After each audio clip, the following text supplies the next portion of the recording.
What is going on, everybody? It's KB. Before the episode starts, make sure you go check out StreamerSZN's brand new theme music. That's right. We have full-time, brand new theme music thanks to the newest homie and newest member of the music side of Underground Sports Philadelphia homies. That is Mobley. Stay Volk. His new single is out now. It is linked in the description on YouTube, and you'll be hearing it on audio until we can figure out if we can play it on video on StreamerSZN episodes from here on out. That's our new theme music. Stay Volk. Go download it now wherever you get your music, and go check out the music video on YouTube. But now, let's get into the episode of StreamerSZN. Philadelphia, baby, you're gonna love it. Best sports fans in the world. Actually, the worst, but that's what makes them the best. Ladies and gentlemen, Dylan's back!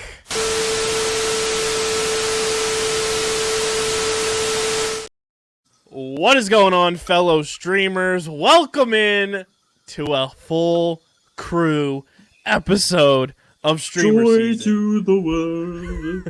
Dylan has returned. And I'm like, oh, happy holidays, everybody. He's back. I think my ego got boosted, that's for sure.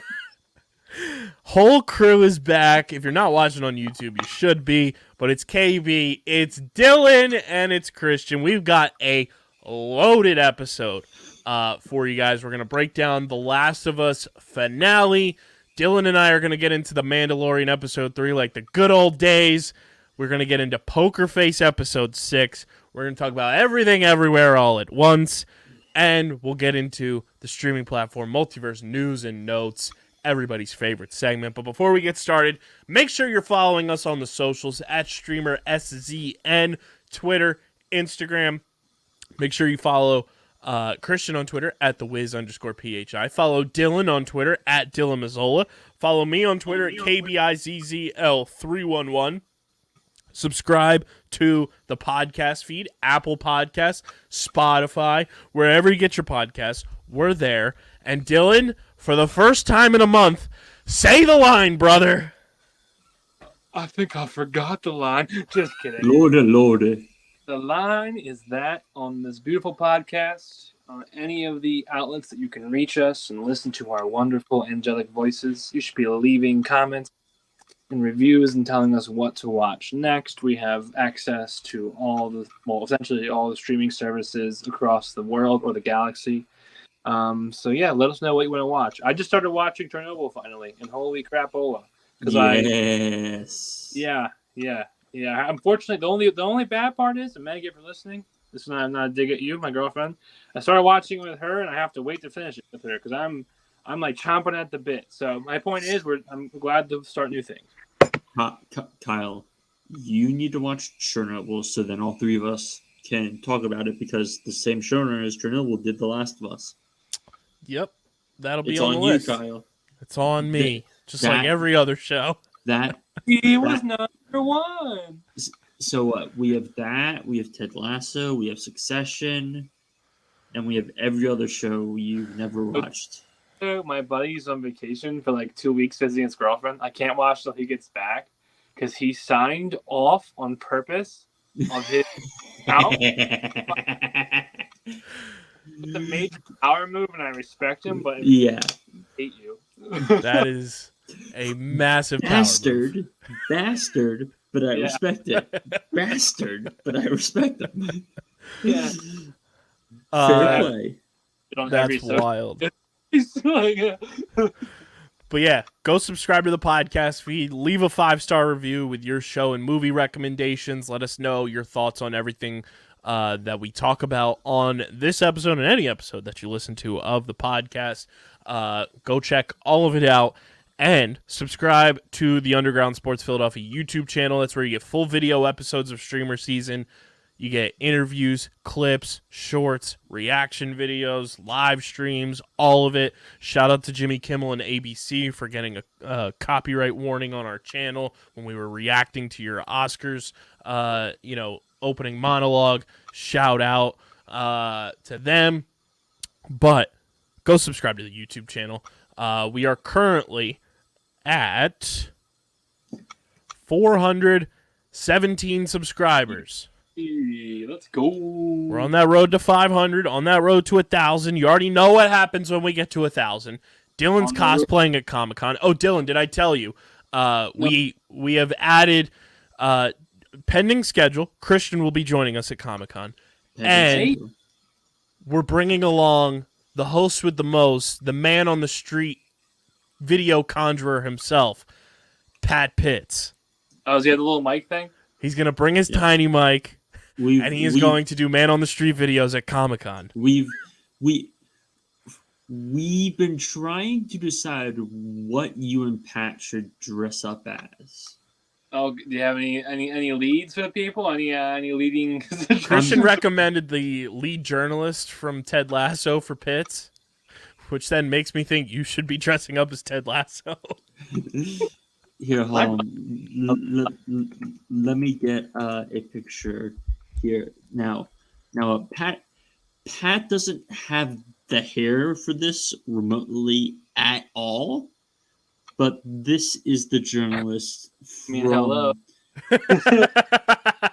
No, but this is the journalist from Ted Lasso. I just sent it in chat, and it would be fun for the bit. I'm gonna share it here. Share screen. So can Pat Pitts look like this? No. Can Pat Pitts look like a comedy version of this? I mean, I could look like that if I shaved him for a wig, maybe. But we totally get Pitts. I want Pitts in a wig so bad. I'm gonna have to. It's a character. If it's right, this. I just thought of this. This is cool, but we should get Pat to do this. What is it? Opening it now. Oh, yeah. Yep. Dylan, you're going to love this. You're going to love this. All to see.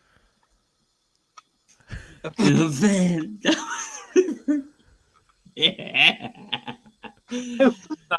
Yes. Yes. 100%. Well, I'm worried about what you guys want me to be, but we'll go cross that bridge.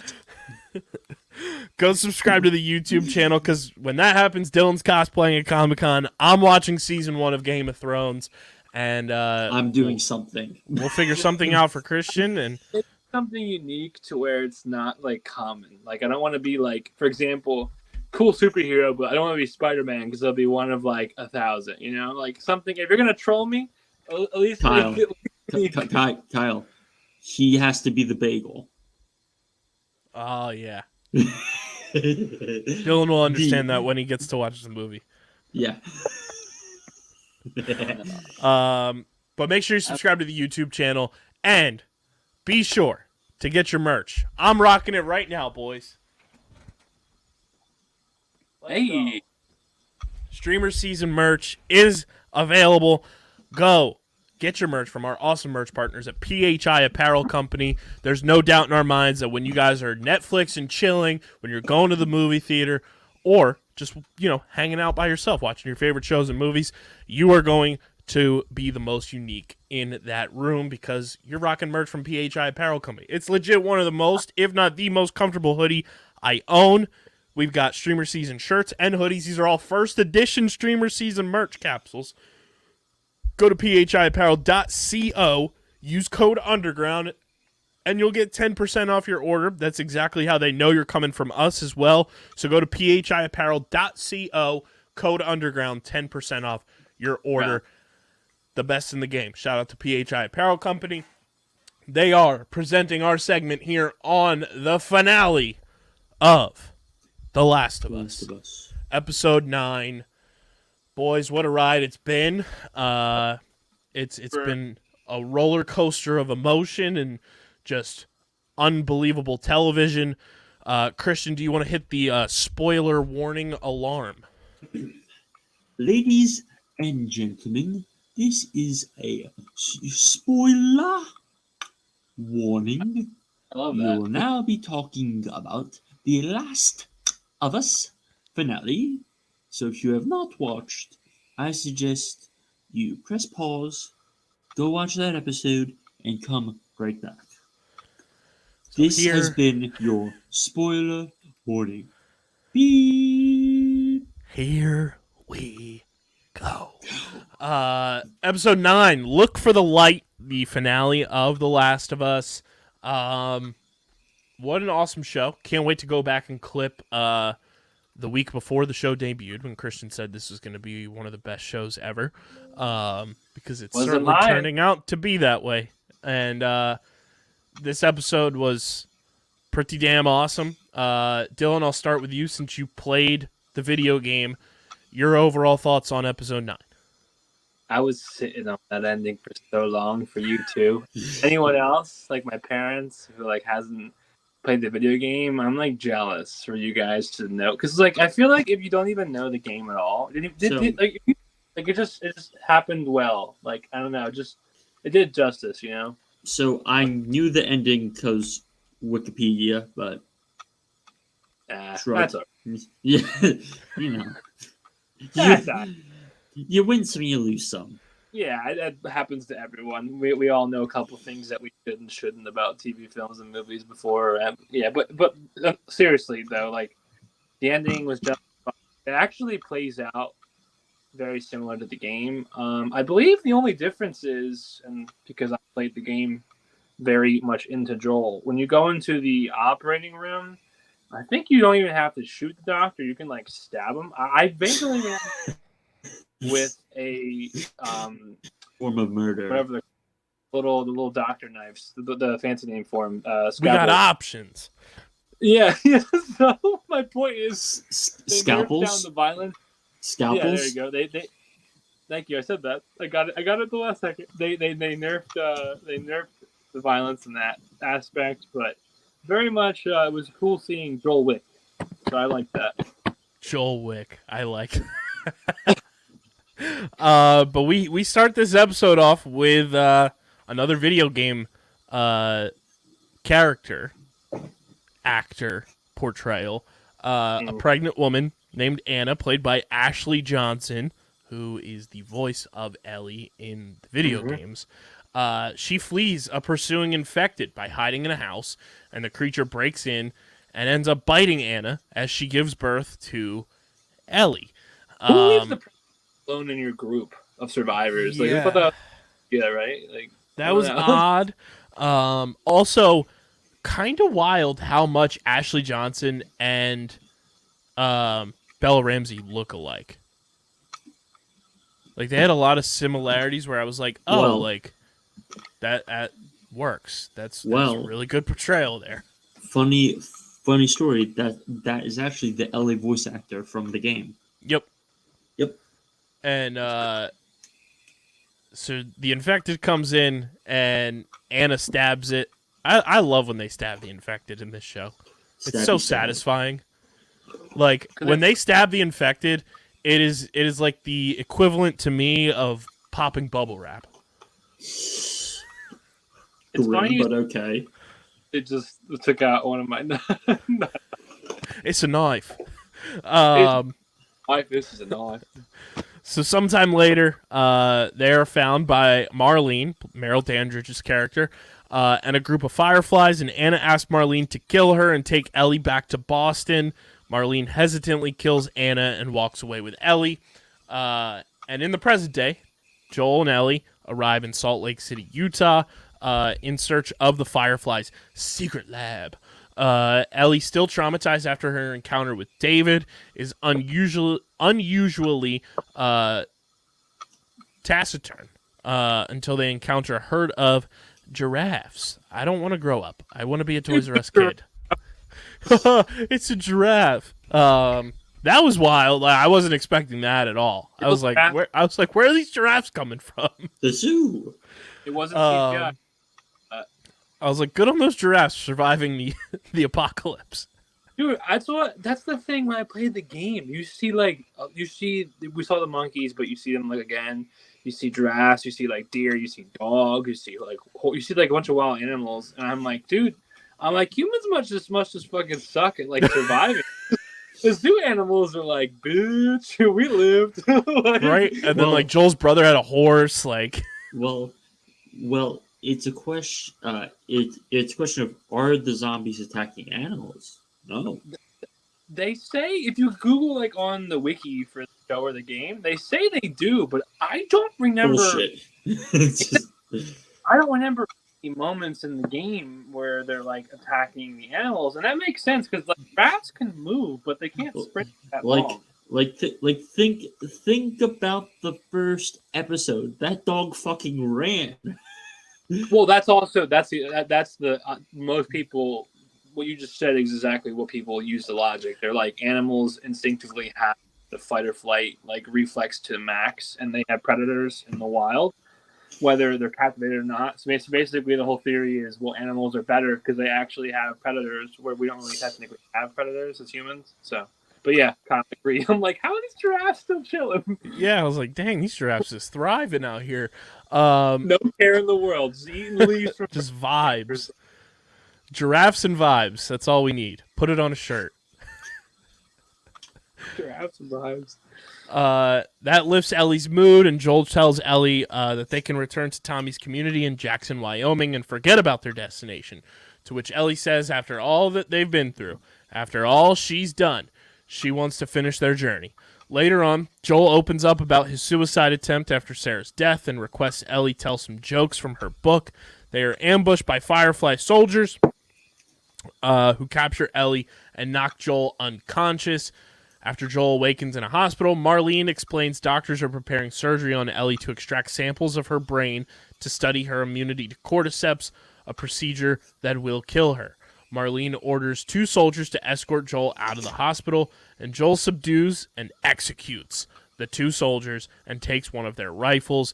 Dylan, this was what you've been waiting for all season, to let us know that Joel's not that great. No, he made a choice that literally we'll talk about shortly, that many people who beat in the game like debate about this. I'm just astounded by like the lax, like the guards. It kind of happened in the game too. They're like the worst. Like Joel stops like 18 times and they're like, wow, stop doing that, bro. Like, no, like this guy's super dangerous. Come on, bro, keep moving, bro. He single-handedly crossed the country with an annoying, at times, teenage girl. As much as I love her, like he knows how to get shit done. Like you have to handcuff him. Like common sense. Like they should have like handcuffed him or zip tied him, and then when he was free, like cut him loose. Or, you know what I mean? But they paid the price because, like I said, he went literally Joel Wick on them. And Tyler, my brother was counting, and there was quite a few people that met their maker. Yeah, he moves through the hospital to the operating room, killing most of the Firefly soldiers and the lead surgeon operating on Ellie. He takes the unconscious Ellie and leaves the hospital. Dylan, we were talking pre-show. I want you to bring this up because you said the doctor like whole proposition is wild. I didn't even think about it when I was watching the episode. This is a great takeaway from the episode. So everyone in the operating room looked objectively young, like 50 or lower 50 and young. So my point is the world ended in the show version in 2003. So unless you were 30 plus years old and actually actively a doctor, you would obviously be a lot older. So my point is the people in the operating room, there's a chance that they aren't even like legit doctors. They were probably like 2 years in med school. The world ended, and then they were like, "Is anyone a doctor here?" And they were like, "I'm a doctor." Trust me, I be the doctor. So it's a Who? good thing. Doctor Who? Off camera, if someone was, obviously it's simple math, but if you were like 40 something, and the world 20 years later you're 60, so you'd be old. You'd be an older man. So the people in the room do not look old, and it raises the question, like, A, how legit are their claims? And I'm using this as a roundabout way to say, in an indirect way, maybe what Joel did isn't the worst scenario, because realistically, he was letting 3 people with like 5 years combined med school experience slice open a young girl's brain. So, you know what I mean? I don't know. Yeah, who knows how successful they would have been. Yeah, we have the only patient in the world, and we're going to kill her.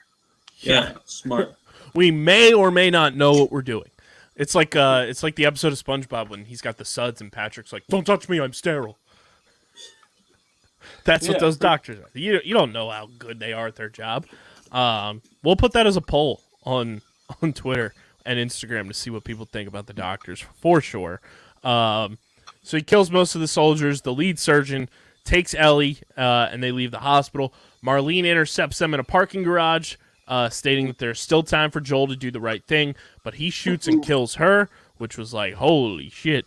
And when Ellie wakes up as they are driving out of the city, Joel lies, telling her the Fireflies had found other immune people and were unable to create a cure, and he quickly left with Ellie. What was that? That's where, in my opinion, that's where I feel like she deduced he was lying. He shouldn't have said that part.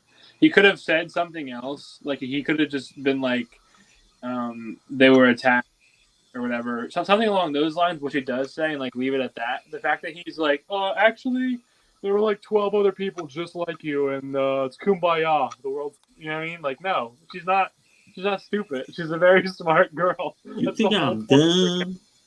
That's the whole point of her character, is that she's too intelligent for her own good. Yeah, it's it was in that moment Joel realized he fucked up. So he tells her the Fireflies had found other immune people and were unable to create a cure, and he quickly left with Ellie as the hospital was attacked by raiders, not the ones from Las Vegas, or the Lost Ark. Damn it, Kyle. I was just about to fucking go there. After their car breaks down, they hike to Jackson, and Ellie expresses her survivor guilt. And at her insistence, Joel swears his story about the Fireflies is true. Ellie hesitates before replying, okay. And we cut to credits, and that is episode 9. That is season 1 of The Last of Us. Christian, I'll kick it to you. Your overall thoughts, your thoughts on this episode, your thoughts on the season as a whole. How do you like decompress and unpack everything that we saw? I feel like the season started out strong, kind of waned off a little in the middle, and I say waned off come compared, like, instead of 9s for me, it's 8 point whatever. So take waned with a grain of salt. But then closed strong. It's one of the better first seasons of TV in a long time.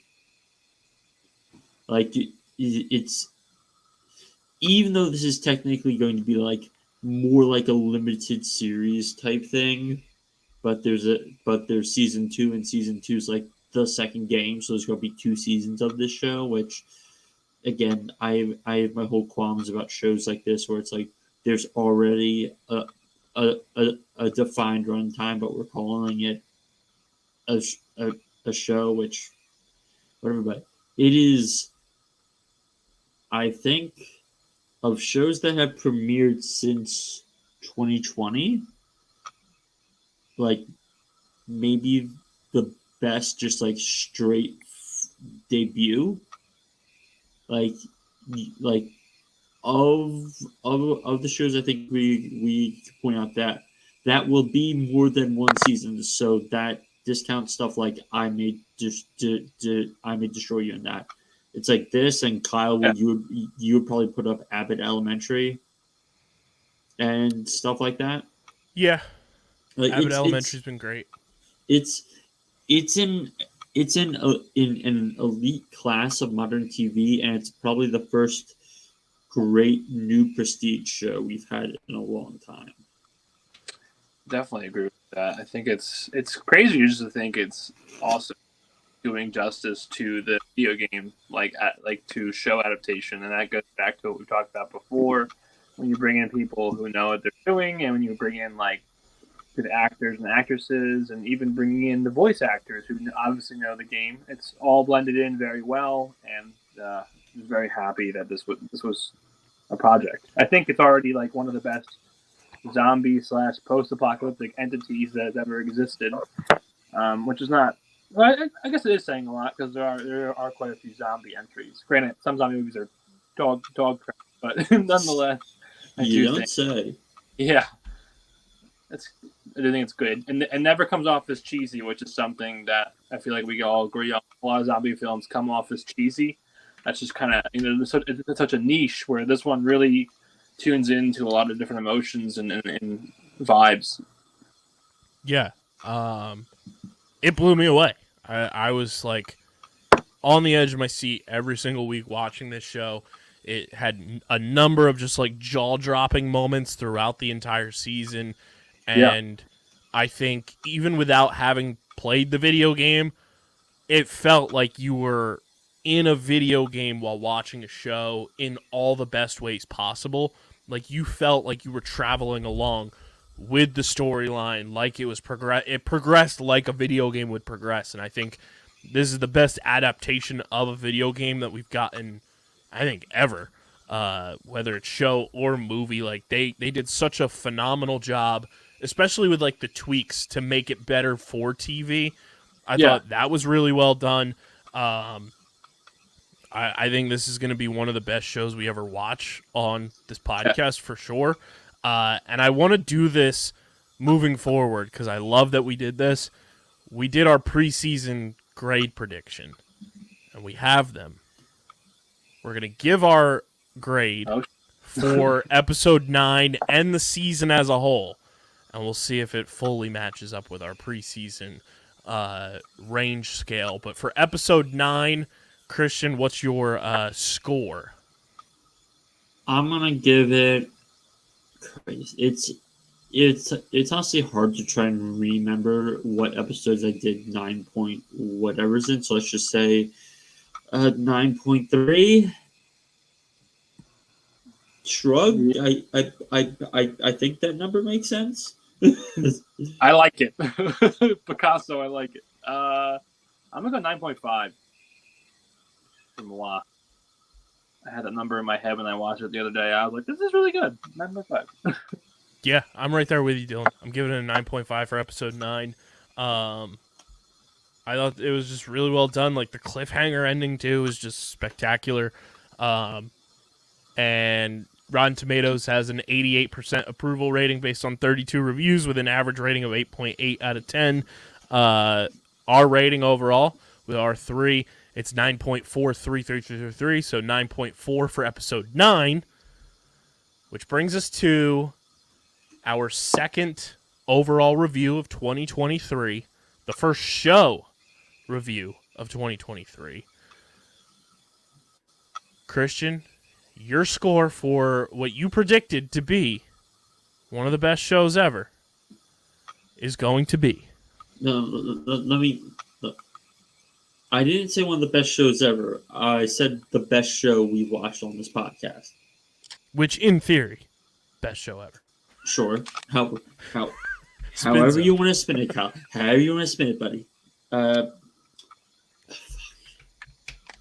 love that. I feel like I feel like I'm just gonna bump it up slightly so I can say my prediction hit and say 9.6. Just because why not? There's Christian score 9.6 out of 10.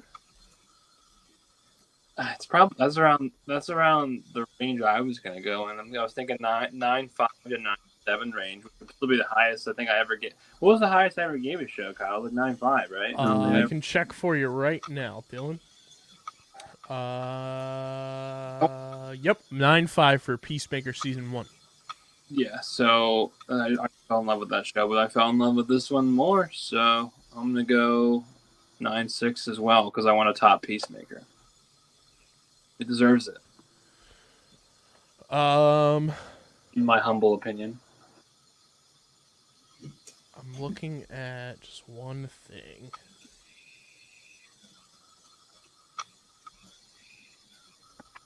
Yeah, I think I think we're gonna clean sweep it. I'm gonna go 9.6 as well. So 9.6 out of 10 overall. It joins the 9s club.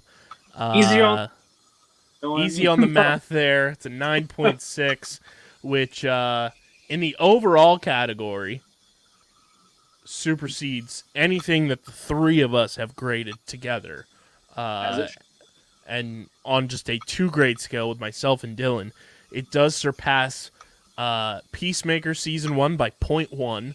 It surpasses Daredevil all 3 seasons together by 0.3. Surpasses Moon Knight by 0.2. Surpasses Stranger Things Season 4 by 0.1. And it surpasses House of the Dragon by 0.5. So this is, across the board, highest collective score. It's pretty wild. Pretty wild. There it is. The Last of Us Season 1, 9.6 out of 10. And can't wait to clip Christian's preseason prediction. And the preseason predictions that we all gave was that it was going to end up in the 9s. So, there you have it. So We'll do that for all the big projects. We'll do our preseason predictions and see if they come true. That way we can look back, month or two down the line, typically when these shows end, and see how it all plays out. I love that for us. We shall There it see. is. Shout out to The Last of Us. What a show. What an experience. Which is going to bring us to... You already saw him at the top, but this is the first part we're recording, and Dylan is back. And he's back on the show that started the format of this version of StreamerSZN. Dylan, Mando's back. Welcome back to the show, brother. Glad you're feeling better. Glad the Elvis is starting to leave you, as we have always called it. And when you told me the symptoms you had, it truly was the Elvis. So welcome back. Happy to have you back on the show. Happy to have you back for Mando. But what's going on, brother? Well, welcome back to the show. Talk to the people for a little bit. Yeah, I'm just happy. I mean, I'm sure, hopefully, if you're a long-time listener or a first-time listener, hope you're happy to have me back. I'm happy to be back. It's great to be healthier. I'm still on the road to getting fully, you know how like when you're sick or you're off, you don't feel 100%. I definitely feel closer to 100 than I did a couple weeks ago, so it's great. And like Kyle said, back from Mando, couldn't have timed it better. Let alone season 3 of Mando. We've been lucky enough to cover it 3 times. I also could talk, the finale of Last of Us with you guys. So it worked out well in terms of timing. Dylan's back. We're going to dive into The Mandalorian, Episode 3, Chapter 19, titled The Convert. It's brought to you by our amazing beer partners. Because Dylan's back, we had to do it. It's brought to you by Kenwood Beer, the official beer of Underground Sports Philadelphia. Guys, the madness is here. College basketball in full swing. There's no better way to sit back, relax, and kick back with an ice-cold Kenny. You can also do that while you're watching Mando, when you're watching The Last of Us, if you haven't watched it yet. Succession on the way. Crack open an ice-cold Kenny. There's no better way to enjoy your favorite shows and movies than with a Kenwood beer in hand. You guys can go to kenwoodbeer.com. Use that all-new and improved Kenny tracker. See who's got it on tap if you're going out to the local bars in the Philadelphia area, or get it at your local liquor store. If you're in the eastern Pennsylvania area, you can get it at your local Home Goods. Got to be 21 or older to do so, and of course, please drink responsibly. Dylan, I'm going to let you just give your open, generic thoughts on the first couple of episodes, since you missed episodes 1 and 2, but just your thoughts so far on Mando Season 3, what you've seen so far and what you've taken away from one of our favorite programs. So I definitely think it's not bad, which is a good thing. I do think, though, out of all the 3 seasons, it might be the least invested to an extent season I'm in. And I'm not saying I'm knocking that. That might be just because there's so much stuff going on at once, like Last of Us. But as a whole, I think it's doing fine. I think it's definitely taking a different approach with storytelling. Like, we've kind of almost have 3 storylines in this one. Being we recently got a new storyline this episode, which we'll talk about. We have the storyline of Grogu and Mando, and then we have the storyline of Bo-Katan and how she's gonna come. And I guess the 4th one, if you want to throw in the is This Is the Way, Colt. They've been doing their own thing, but we've now seen them twice in 3 episodes, which is more than I feel like some of the other seasons. So I like that aspect. The first episode was I saw it got some mixed reviews. I didn't think it was that bad. Second episode, I was a little displeased with because of the lighting. It was a Game of Thrones situation for me all over again. That could be partly because I have PTSD. Kyle didn't watch Game of Thrones, but he probably heard about I it. did. I did hear the complaining from the one episode of House of the Dragon that was dark. That's true. And Game of Thrones, it was like the pivotal battle scene, and you couldn't see shit. Like it was supposed to be like bodies, like Lord of the Rings epic battle, and you couldn't see anything. And it's I guess that has just ruined me for dark shots, especially on TV shows. So I wasn't a fan of that. At least Bo-Katan had a flashlight. That's true. She did, and she had the little orb floating light. She kept that motherfucking thing on her. And she saw the giant monster. That was crazy. But my point is, I like the way they're going. I'm curious how they're going though, because the third episode kind of throws a curveball. Well, I guess the first two, the second and third episode both give you curveballs. Because the second one, I just watched that, folks. I watched all three today for us.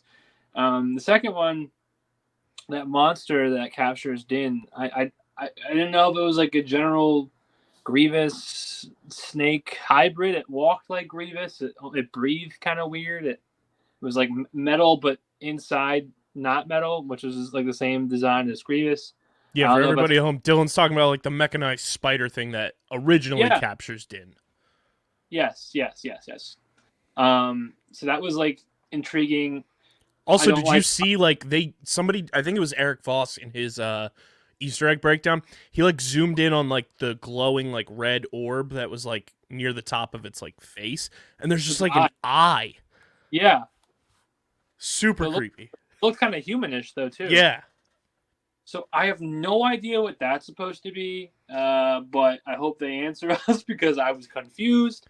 And then the third episode, which we'll talk about, this one just happened. It's the same thing. There's a storyline that happens, and you kind of get the vibe the whole time. You're like, okay, well, someone's not being truthful about who they are, and then it finally happens, and you're like, well, I don't understand.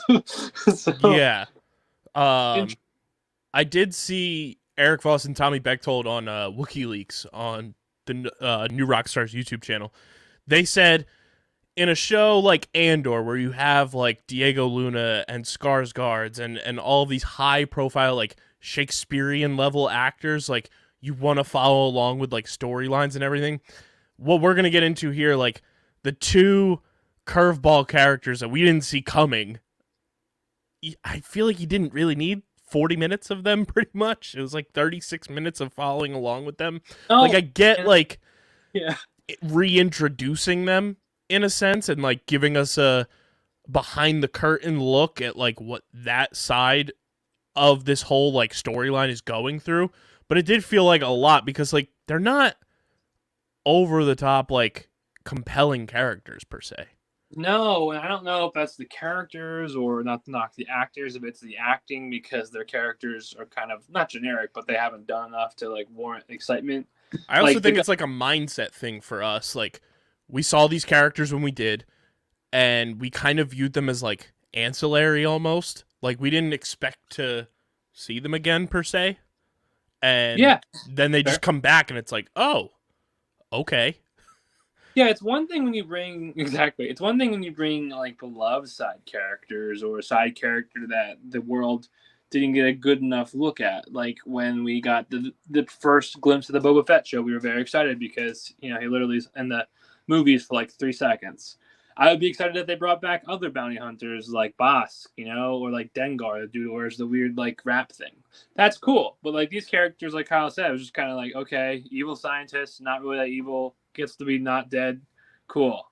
Lady who is on ship. Like, cool. Like my brain was like, all right, I'm not going to store that information. So that's very accurate. Yeah.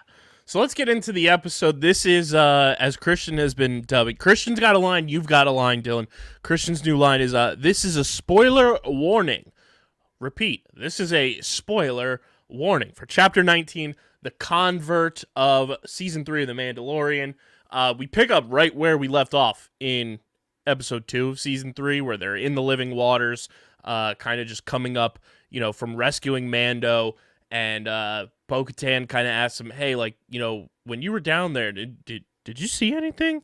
Did you see it? Nothing. No, Bo-Katan. I was dying. I didn't see a single thing. And then she pretty much like confirms to Din that he's redeemed. Like, she was a witness. You're good. Let's blow this hot stand. And she stares out into space, thinking of the Mythosaur, which, like, again, I feel like nobody saw that coming this early in the season, let alone like ever. So that was pretty wild. They're off, and then pew pew pew, TIE fighters out of nowhere, just out of nowhere. So it has to be. I'm gonna get super nerdy right quick. So there has to be a larger ship because TIE fighters, as we have learned, I think they cover it in Andor or Mandalorian at one point. They say it. TIE fighters do not have hyperspace capabilities. Right. Meaning they cannot jump from planet like we saw them do. So that means they had to either take off from a base or take off from a Imperial Star Destroyer. Which one I'm sure we'll probably get next week, I would insinuate, but nonetheless. Yeah, and I mean, they just like, I was like, what is happening? Like, where are these coming from? So they start pursuing them. One of the TIE fighters scores a hit on the gauntlet, and they realize that they're being attacked. And they make plans to have Mando join the fight in his ship once they reach it. And Bo-Katan's shield is unable to hold against so many TIEs. And as Mando mans the gauntlet guns, he asks who is coming after them. In response, Bo-Katan points out that she has angered a lot of Imperial warlords. Now, I haven't watched Rebels. It's on my to-do list, especially like with how I feel the direction of the Mandoverse is going. I don't know about you, Dylan. This is screaming Thrawn. It would make sense because he'd be one of the only few people alive that would be able to hold some significance and like hold his men, you know what I mean, like hold power, I guess, for lack of a better word. Because episode 1, like when we saw Mando and Grogu like going through hyperspace and everything, and those like whale things, they're from Rebels.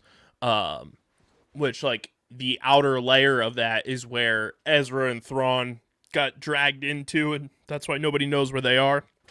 Plus, if you remember back to season 2 when we saw Ahsoka in The Mandalorian, she asked Homegirl in her episode, you know, where's Thrawn? We know Thrawn's coming. And I know Dave Filoni and Jon Favreau keep saying, oh, it'll be in Ahsoka. That's meant for Ahsoka. Yeah. I feel like we're gonna get some sort of tease because I think this season of Mando is going to bleed into Ahsoka. I think so too, and it would make sense to keep Ezra alive because, or like the hope of him being alive in terms of, or not like coming in the show or a show soon, because I think it ties everything together perfectly for Disney, for Star Wars, like Lucasfilm. So you have like the younger generation and us like growing up with Grogu as like potentially the next like heir apparent, but then you also have Ezra from the Rebels show, and then this is my theory.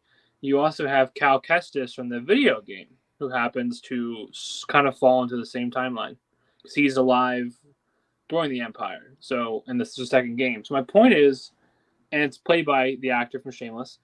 So there's really a scenario in which all three could kind of meet up.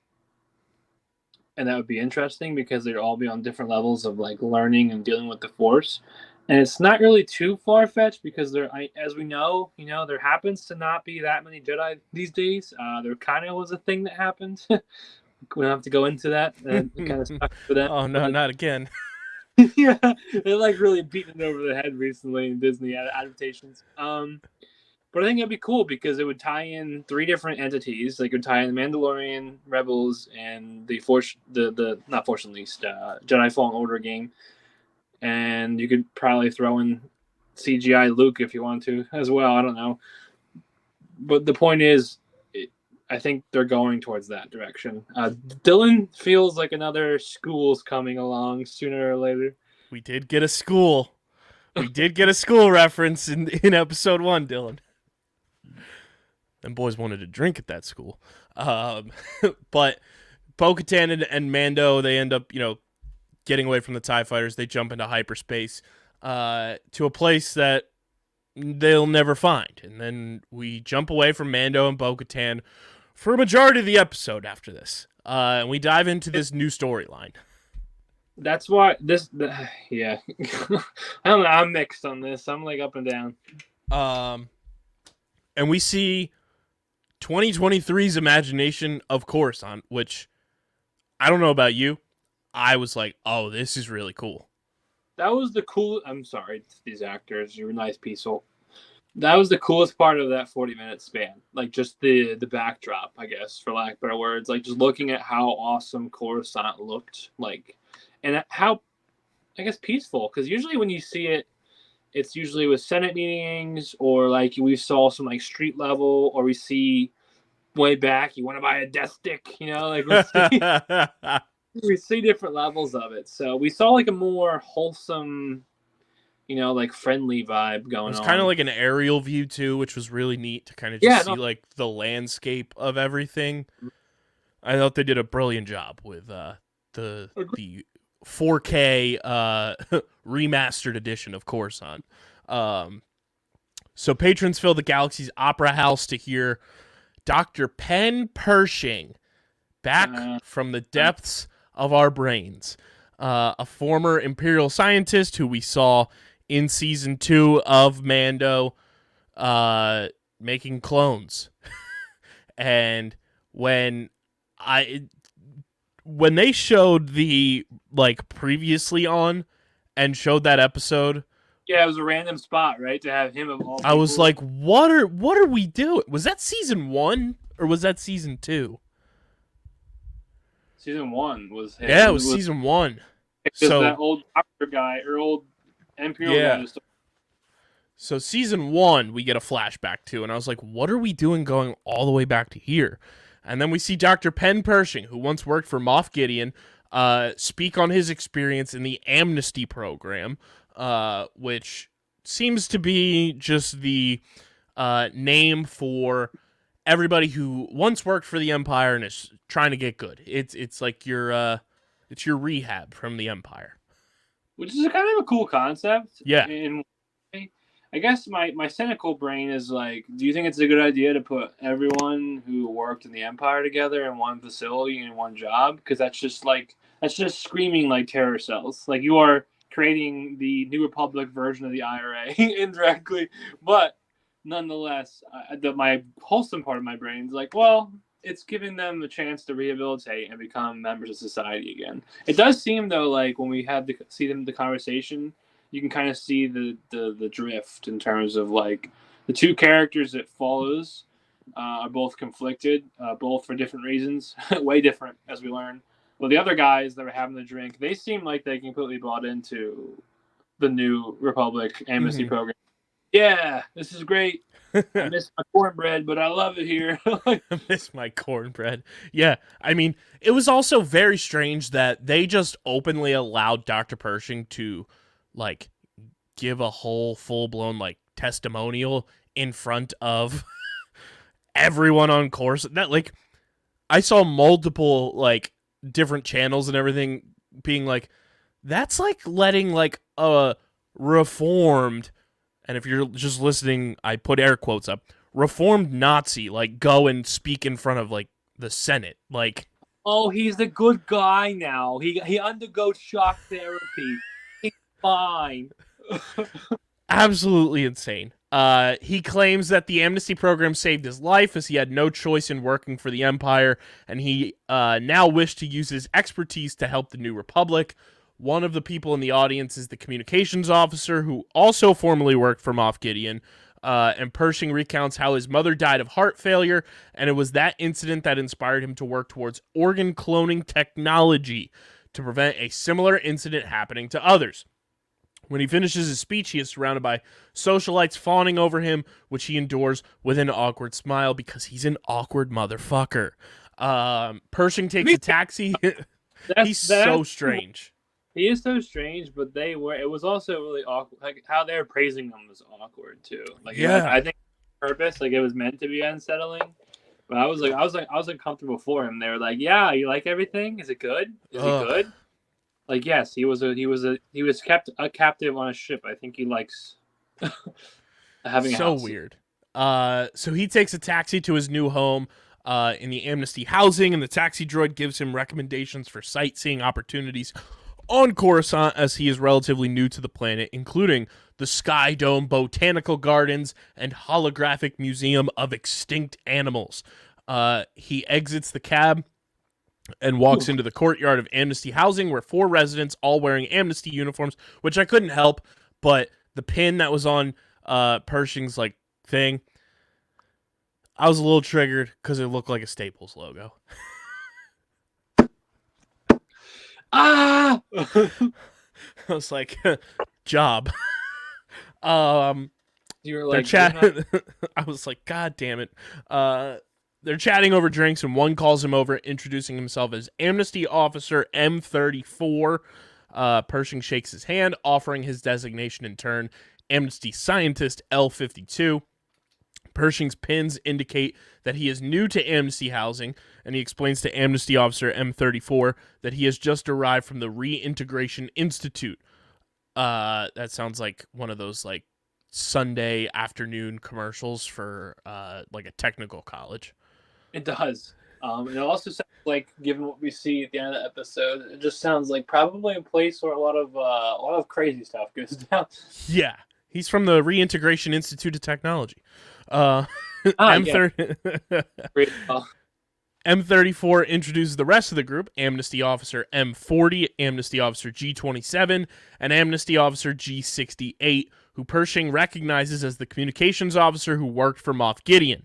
When he remarks of this, the group exchanges the rumors they have heard about what happened to Gideon. One heard he escaped on the way to a war tribunal, and another claims that is merely a cover story to hide the fact that the New Republic had used a mind flare, shout out Stranger Things, on him. When they turn to G68, she admits that she tries not to think about him, as she focuses instead on how she can contribute to the New Republic. Then we just like continue along this path of Pershing going back and forth of like, I'm supposed to be helping the New Republic now, but I want to continue my research. He teams up with G68 to like go and build this mini lab, and they like break out of Amnesty housing, and they're just traveling through Coruscant. Pershing is awkward as all get out as they're traveling through the streets. Bro, he's so not. He was staring at every security guard like down. He's like, how you doing? And they go on the subway and everything, and then they're going to try to get this mini lab, and they're going to steal everything that they need to get, and then we get a like helicopter essentially flying over. Pershing gets put under arrest.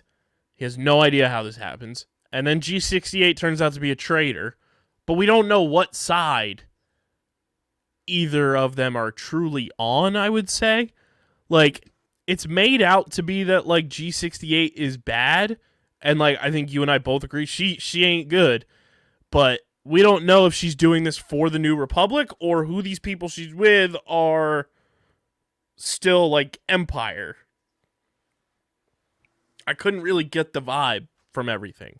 Well, I guess one theory is because she turns, spoiler, she turns the dial-up on the mind flare, essentially, which makes that boy was looking like Will. So, I'm assuming, does that like erase your mind or just mess with her too?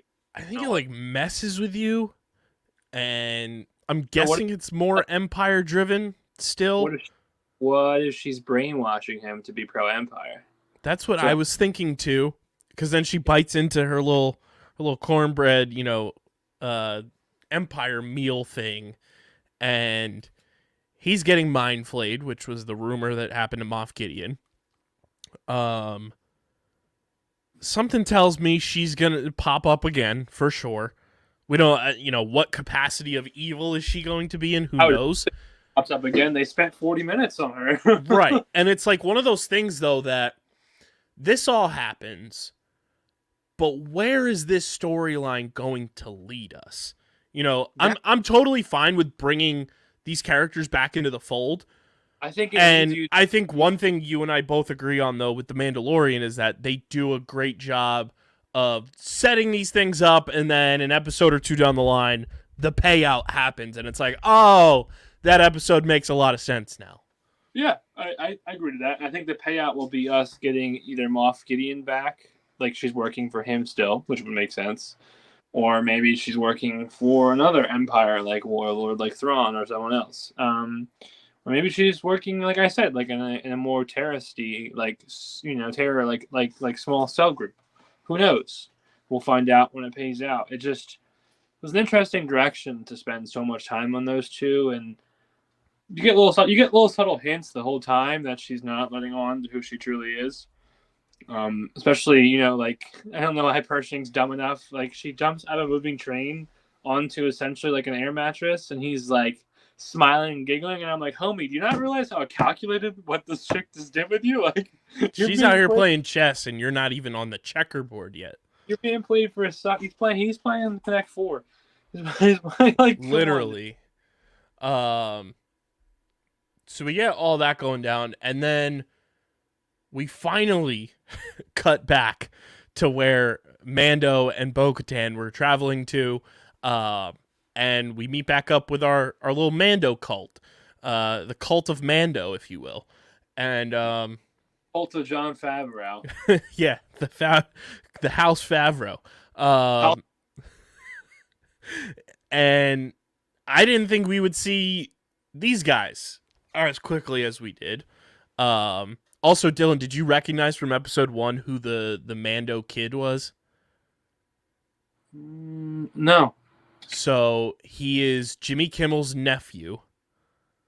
Okay. And he was also the kid in the commercials on WandaVision. Oh, that's cool. We love a nepotism, baby. Kyle. Comment to come on first. We meet back up with them, and then you know, Jon Favreau's character is basically like, you know, you're both apostates. You both took your helmets off, blah, blah, blah. And then they bring the living waters back. Mando is redeemed by the armorer. And because Bo-Katan was there at the same time and hasn't removed her helmet since, she's now redeemed and is indoctrinated into Cult Favreau. And she kind of just stands there awkwardly, which I think a lot of people, knowing Bo-Katan's character from the animated shows and how we've seen her so far in live action, made a lot of sense. Dylan and I were talking pre-show. I think she was doing that to make it seem like she was like stunned and like didn't know how to respond. But in the back of her mind, Bo-Katan is there to like infiltrate and like do some devious shit. I think so. I think she wants to be like a leader, obviously, but she's a little upset because of, you know, things that recently happened. Her, you know, like her whole crew leaving her. But this is a new opportunity. She literally stumbled upon a freaking cult. Like, it's like, if anyone's easy to brainwash, it's the people who are already brainwashed, like you were saying. So it's easy pickings, and all she has to do is somehow, which I think she's gonna do, like best Din, or maybe best the armor lady or someone. She's gonna challenge one of the main 3 people of the Covenant, and then she's gonna be like, "Look, I wear the pants here. Like, listen to me." She would say I have a castle, but that doesn't stand anymore. That shit got bombed. And the crazy part is too, in last week's episode, she full blown picked up the Darksaber, did not care, and used it to mess with that mechanized spider thing. And did a lot better than Din. So it's like, do you not have to win the Darksaber now by combat to wield it? Like, there's a lot of question that goes in there.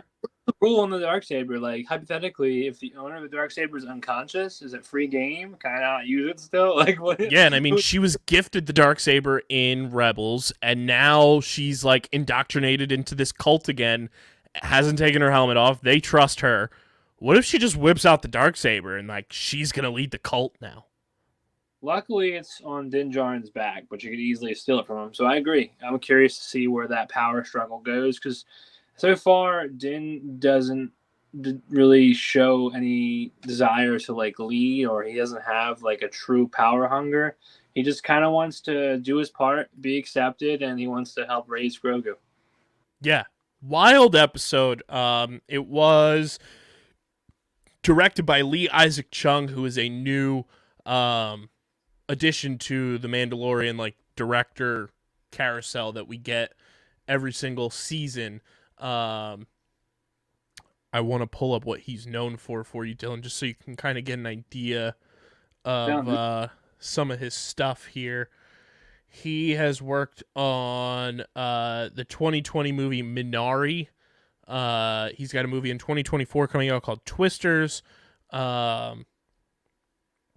Twister. Also worked on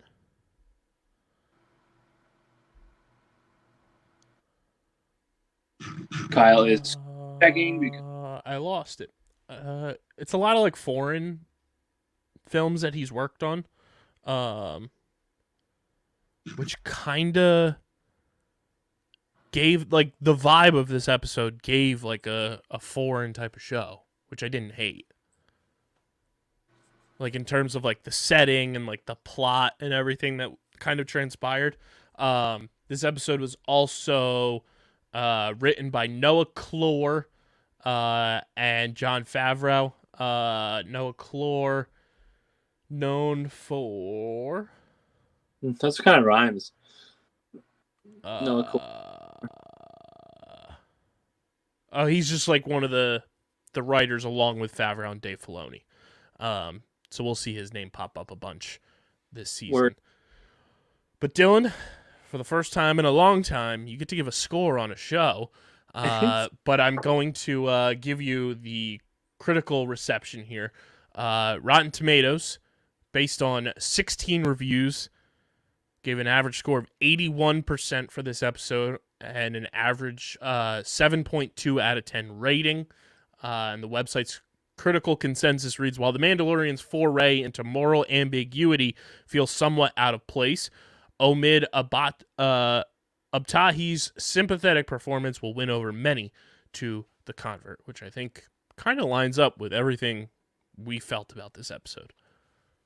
Yeah, I was going to rate it around there, too. It sucks that my first Mandalorian score might not be as high as the other seasons. But I was actually probably going to give it like a 7.1. So I'm agreeing with the consensus. And I don't hate it. I mean, obviously a 7 out of 10 is still not bad. It's just, I really didn't need 40 minutes of those two side characters. And for anyone listening, if you disagree, that's fine. But that is a large margin of an episode that is just under an hour to literally have predominantly a majority of it dedicated to those two. And I hopefully, like Kyle said, or like we said, hopefully it comes to fruition and we're both like, and you guys can call me out, blow me up on Twitter, and be like, ha, that's why, dummy. And I'll be like, you're right. But as of now, I'm like, okay, I don't know where this is going. And so I'm hoping that it's like how, because I felt like episode 1 and 2, and a lot of people said this when they did like the big Hollywood premiere for everything, that episode 1 and 2 were kind of like a tandem. And once you watch 2, you kind of understood that vibe, and both, I think you can appreciate much more. I'm hoping next week's episode is a tandem with this one and kind of ties up a lot of the loose ends and makes us understand why we got introduced to these characters again and what's truly going on. I'm going to give it a little bit of a higher, but I'm still kind of in the 7s. I'm going to give it a 7.7 because I think this is like, from the standpoint of that ending, it's a big like plot setup almost, I think, episode. So I think like in the end game, it's going to be an important episode to kind of like divulge into. Definitely our lowest of the season because I think episodes 1 and 2 were fantastic. But overall score 7.4, still a solid score for Mando, and it's not going anywhere. And we are going to get right back into it with a triple box StreamerSZN episode. Get down on it.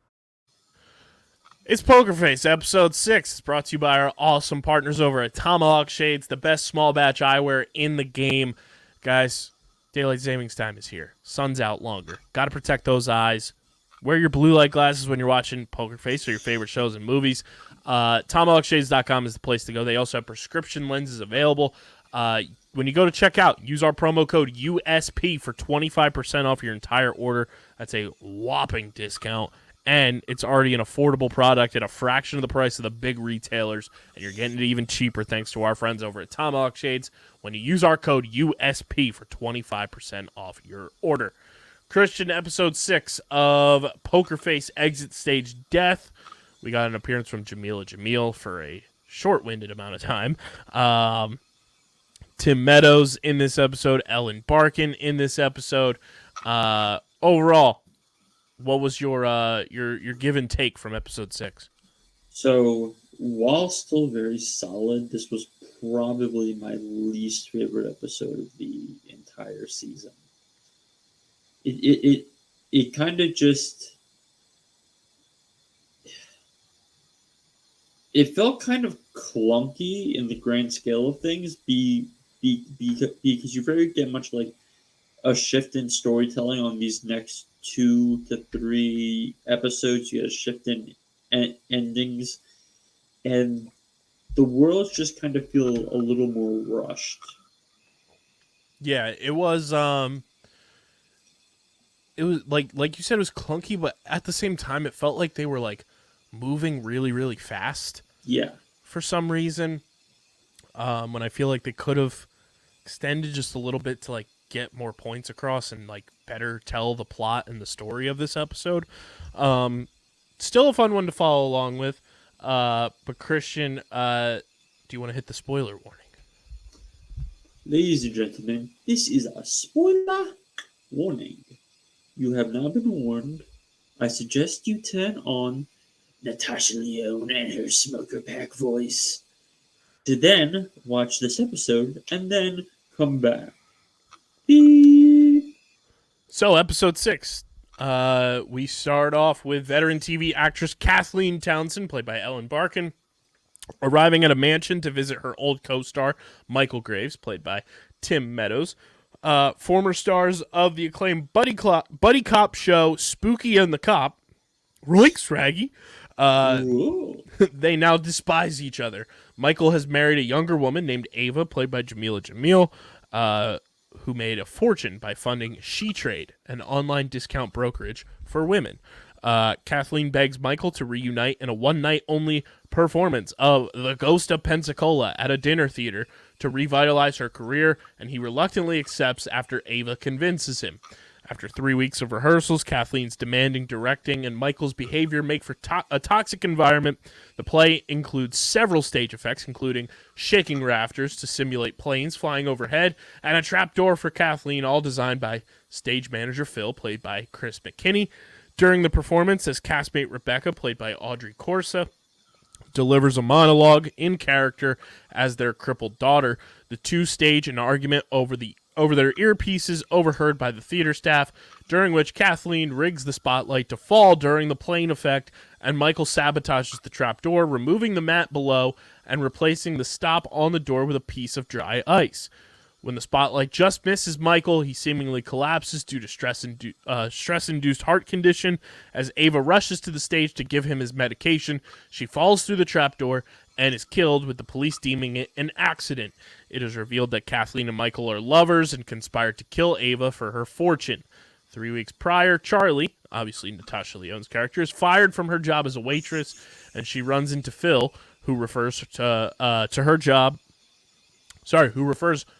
her for a job at the dinner theater. During rehearsal, Charlie annoys Kathleen by performing her duties while wearing soundproof earbuds. Charlie decides Kathleen's acting with her anti-lying ability, calling out Kathleen's lack of conviction, and Ava tips Charlie to ensure her wine glass is never empty during the show. Phil is derelict in his stage managing duties, having fallen asleep after Kathleen drugged his thermos. What a scheme. Despite the police ruling it was an accident, Phil blames himself for Ava's death, and the cast then prepares for an encore performance the next day, now sold out. Before the performance, Rebecca confronts Kathleen and Michael with a script of the argument they had to cover up the murder, which she notes was plagiarized from an episode of Spooky and the Cop. She demands $5 million wired to her account by the end of the play, or she will tell the police. While investigating the incident, Charlie deduces that someone tried to kill Kathleen after watching a recording from the previous night and noticing mist coming from the sublimating dry ice under the trapdoor and Kathleen's mark over it. As she tries to warn Kathleen during the play, Charlie notes that Michael's hand has the same burn marks as hers from picking up dry ice. She spots a feather from Kathleen's costume in the rafters and listens to the conviction in Kathleen's voice when professing her love for Michael during the performance, making her realize they conspired together to kill Ava. She states her suspicions to Rebecca, who covers for them, but Charlie notes that she is also lying. She finds the script of insults and also discovers that Kathleen has placed peanut butter in the prop snack mix, which could trigger Rebecca's allergy.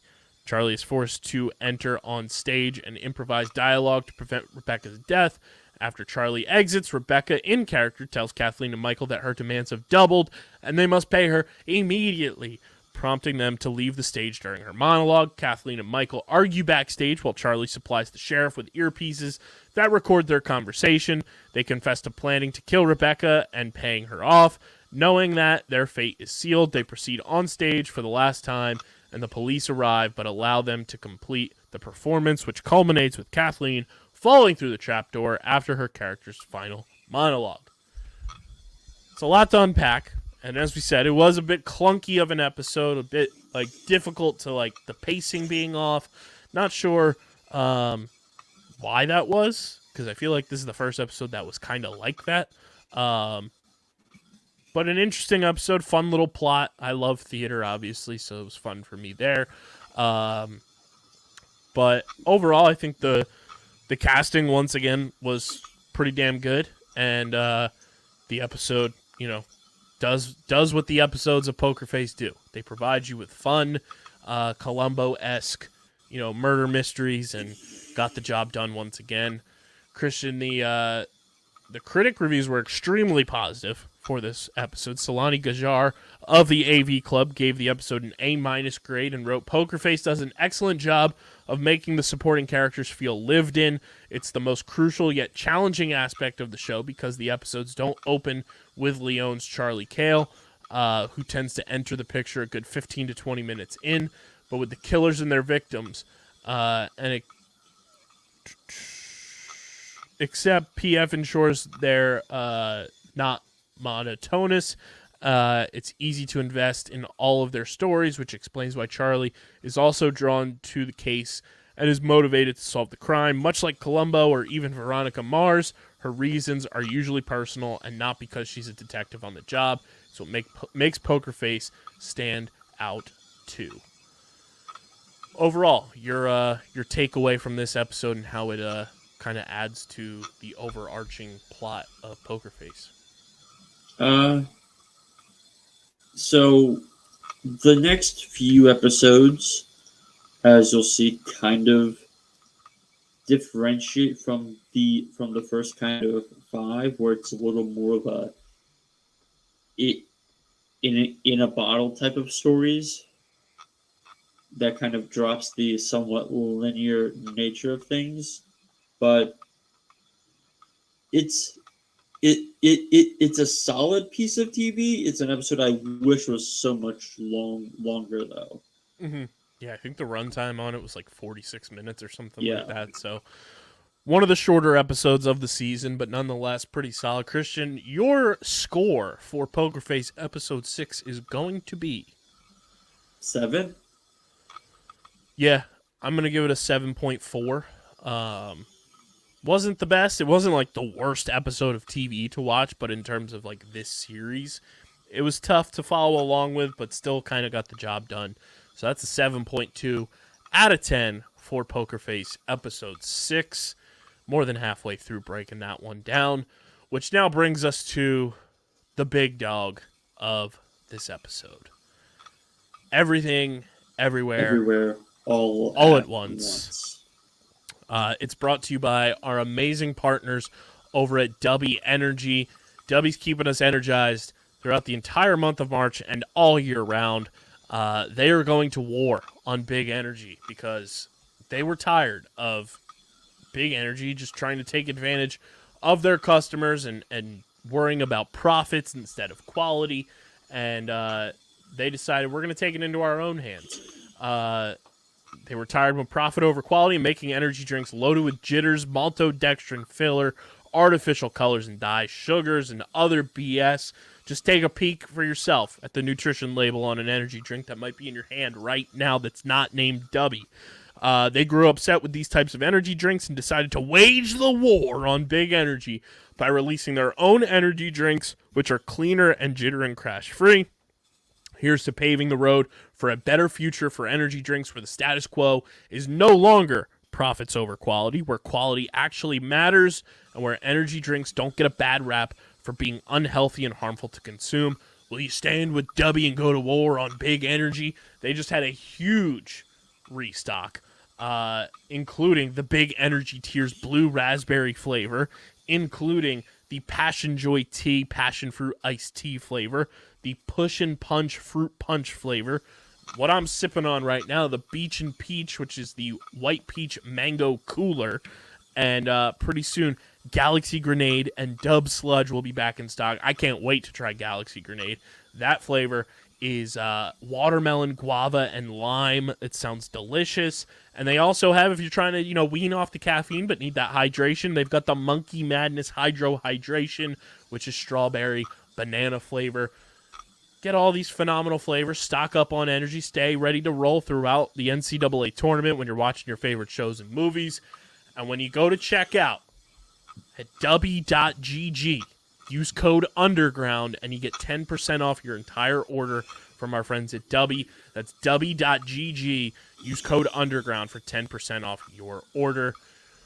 Christian, you came over to Underground Studios on Tuesday. We watched Everything Everywhere All at Once. What a wild ride it was. The Best Picture winner this year at the Oscars. First things first, I will say this. After watching the movie, there's a reason it won Best Picture. There's a reason it won Best Picture. It is one of the most unique and just well put together movies you'll ever watch. It keeps you on the edge of your seat the entire time in a sense of, what the fuck am I watching? But in all the best ways. And I now understand why everybody who watched this movie said that they wished the portrayal of the multiverse could have been that way in Multiverse of Madness. See, I don't inherently agree with that, simply because the way I think you make Multiverse of Madness better is you just let Raimi go full Sam Raimi when doing it, but that ends up with you at like a R rating, so you can't let Sam Raimi go full Sam Raimi. But like, in my opinion, like if you had Sam Raimi involved in that movie from the start, I think that could have been like a legitimately good film. But instead, it had parts that felt like, oh, this is a Sam Raimi film, and it's like, oh, Marvel film, and like there was no cohesive nature to it, like there is with, for example, the Black Panther films. Like, but anyway, I think what I was taking away from it was more so the way that they show the different multiverses, especially with mom and daughter. I wish we could have seen that with Doctor Strange and America Chavez, instead of just like a 30-second spiraling through different multiverses, and just gotten more of an in-depth look at them throughout different, aspects and stuff. But overall, that was a better, clearer understanding of why people said all of that after watching Everything Everywhere All at Once and Multiverse of Madness. Christian, I'll give you the floor to give your overall thoughts and the spoiler warning here. Dylan said he is planning on watching this movie, just has to watch it, and then he will deliver his review once it's watched, so the score will change a bit on the aggregate, but Christian, the floor is yours. This is a spoiler warning, though I will say it's kind of impossible to spoil this film. Kyle now knows this. Because I can give you a 2 to 3 sentence byline, but that doesn't do the movie justice anywhere at all. Not at all. This is your spoiler warning. Go watch the Best Picture winner from this year. It's on Showtime, I'm pretty sure. Yeah, which for everybody at home, if you have Amazon Prime, you have access to Showtime. Yeah, so guys, that thing. Yeah, so I saw this movie when it first came out in theaters about like a yearish ago.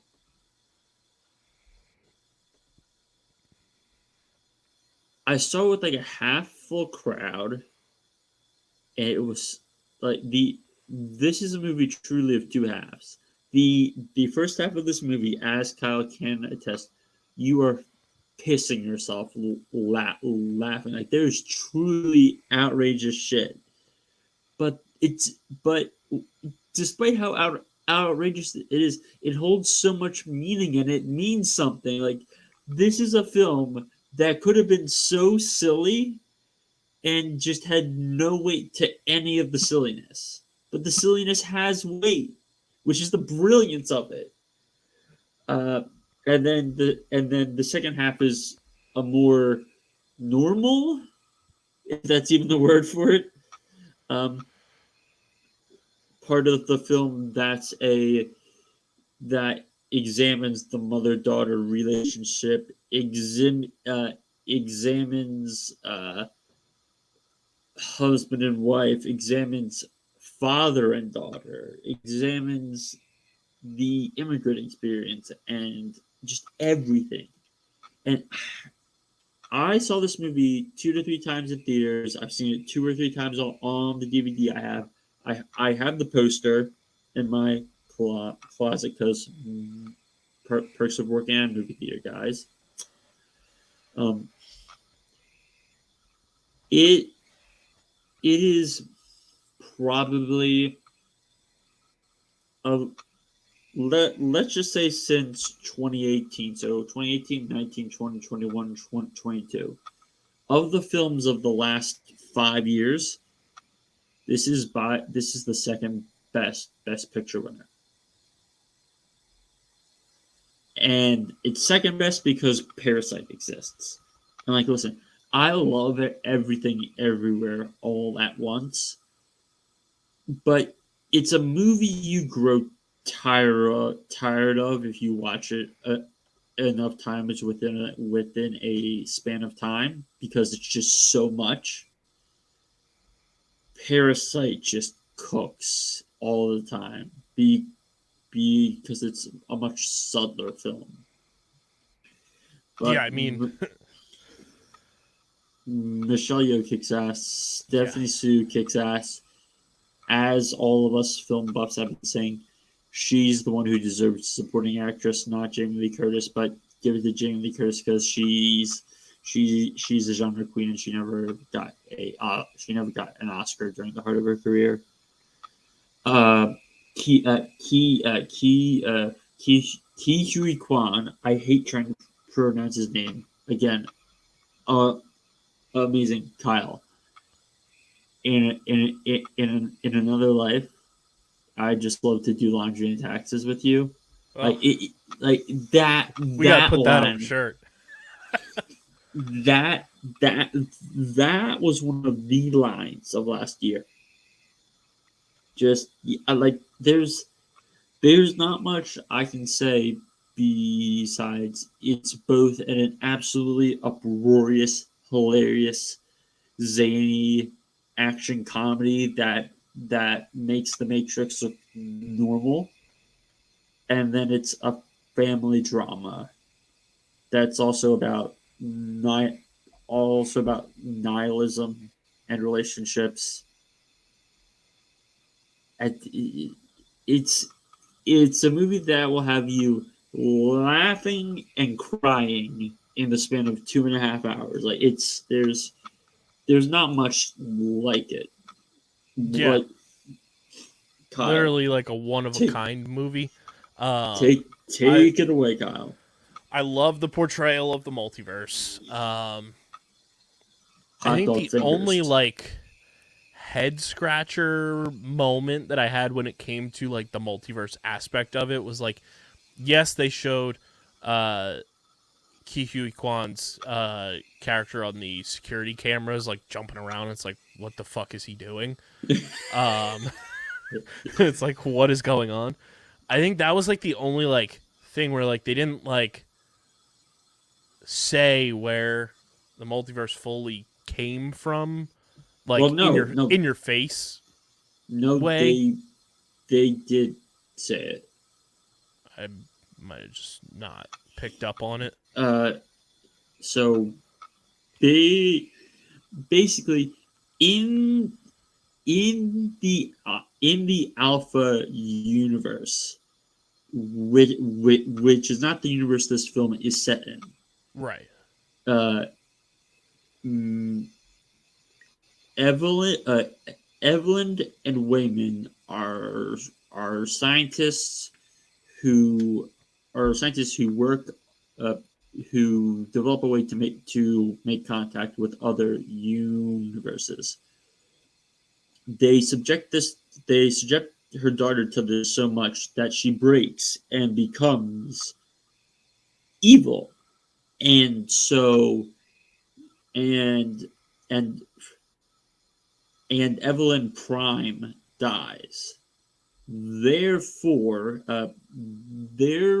Wayman has to travel the multiverse to find someone who can stand up to the evil version of their daughter, who jumps from universe to universe, who in her own way is trying to find the Evelyn that is her match, so they can die together.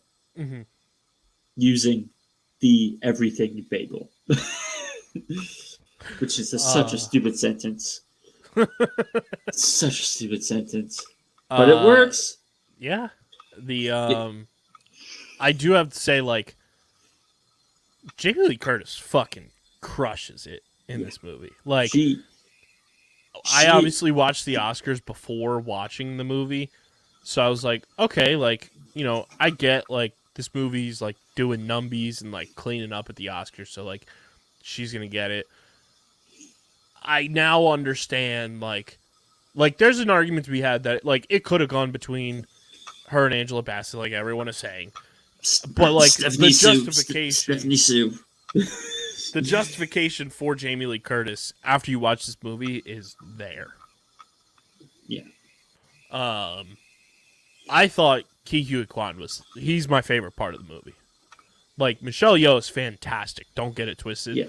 But like the fun, the witty, the balancing act he has to do. He's so magnificent at all of it.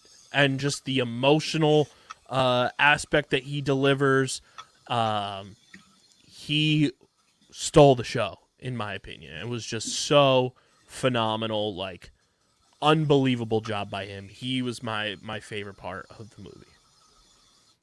Which, I mean, it was his first acting credit in a film since 2002. And he wins an Oscar. Wild. And then gets a Disney contract after. Gets a Disney contract where first he has the show with Michelle Yeoh and Stephanie Sue, which is Chinese-born Asian. Yeah. And Chinese-born American. Yeah. And he's in Loki season 2. Yeah. Yeah. Like, throw that man the bag. Like, just such a job well done. Michelle Yeoh is magnificent. What a line at the Oscars too. Don't let anyone tell you you're past your prime. Just a brilliant movie, and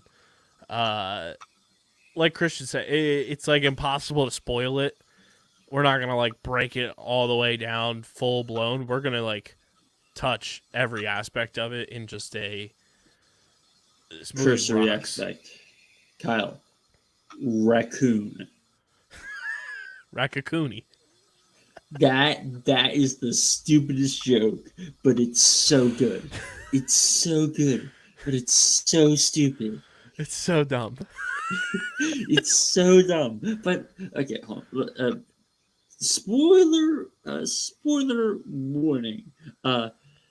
So Evelyn thinks the name of Ratatouille is Rakakuni, and it's a raccoon, not a rat. But then she jumps into another universe where she's a chef, and someone is literally being ratatouilled by a raccoon. So it begs the question of, did she know it from another universe? And in turn, yeah. And that raccoon. Now, I don't know if you're too young, Christian. I hope you're not, because I don't want to feel old tonight. Oh dear. Did you watch Ned's Declassified School Survival? Oh yeah, fuck yeah. Okay. I love that show. Do you remember the ferret from Ned's? That's what the raccoon gave. It gave that energy and that vibe. It gave the ferret from Ned's Declassified. Oh dear. I mean, Rakakuni rocks with googly eyes. Googly rocks eyes. with googly. We got to make a shirt with rocks with googly eyes on it. Everything bagel. The whole scene where it's just silent dialogue was fucking hilarious and very introspective. Yes, it was the best. Again, like from it a shouldn't viewer work. It shouldn't work, but it does. And like, if you're watching that and you are going through a similar situation, which there are a number of people at home who I'm sure are dealing with that same situation with their mother or their parents, whatever it may be, and having to watch that dialogue break down in silence, the way that silence is used in that scene, brilliant. That's how two movies from 2022, that and Black Panther, that use silence in such a powerful and moving way that it's difficult. Like, that is a difficult thing to do, and they pull it off so brilliantly. Like,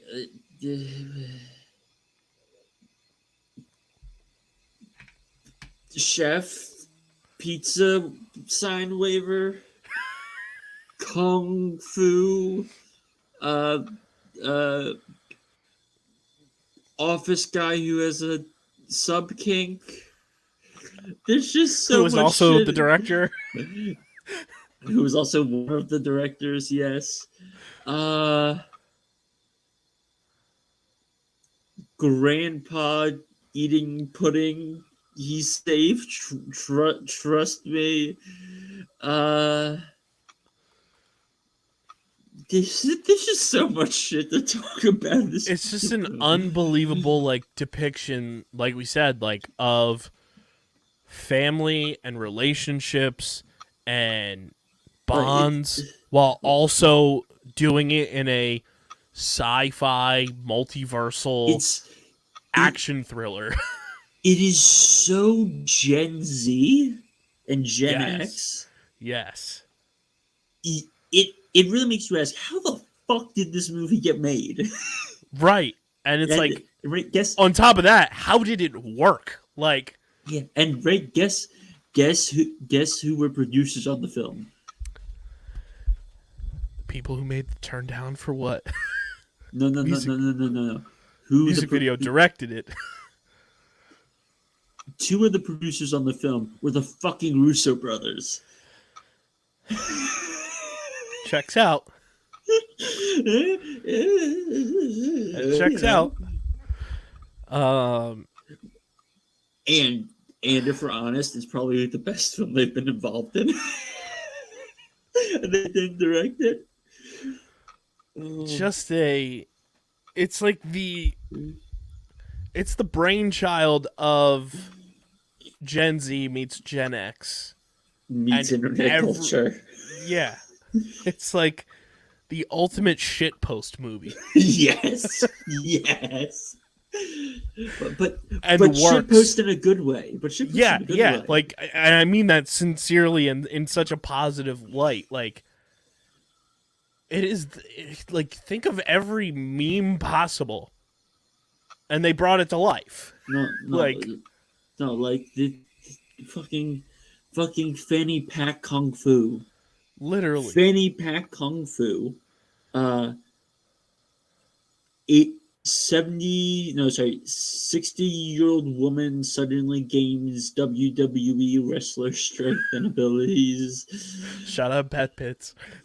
Yeah, maybe is this Pat Pitts prime or like how many universes are we off from Pat Pitts prime? Comment on YouTube if you know Pat. Yeah, Pitts. it's comment, but like that. I do want to say I wanted to absolutely keel over and die with the paper cuts. That sent the most heaving shivers down my spine. That was horrific. Kyle, pick one of three. Profess your love truthfully to the person who's trying to kill you. Break your own arm, or take a nap. Are you feeling tired by chance? Give me the nap.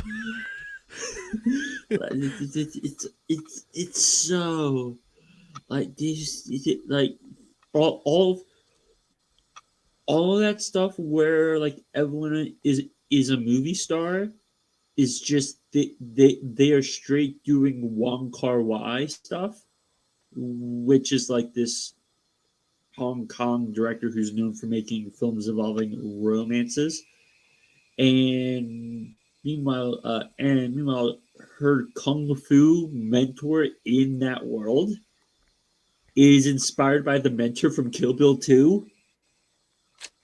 And it's like movie references, Gen Z culture, shitpost, everything, everywhere, all at once. Craigslist ads on a bagel. That was great. I think there's two movies in the whole like multiverse, discussion era that like capitalize on doing the multiverse properly. I think I know the other one you're gonna say. It's Everything Everywhere All at Once, and it's Into the Spider-Verse. Okay, I thought you were gonna say No Way Home, which I would have had a rebuttal against, but that's like good. That one's like a tier below. I think Into the Spider-Verse does it like so phenomenally well, and I think they're gonna do it again with the sequel. Like Into the Spider-Verse has that balance of serious and humor. See one of my favorite action movie characters ever, Spider-Pig, voiced by John Mulaney, which I'm like 100% yes, give me it. Yeah, I think those are the two movies that are in like the Hall of Fame multiverse movie like situations. And like you said, it is such a good like encapsulation of family, of relationships, of like the importance of growth from one generation to the next.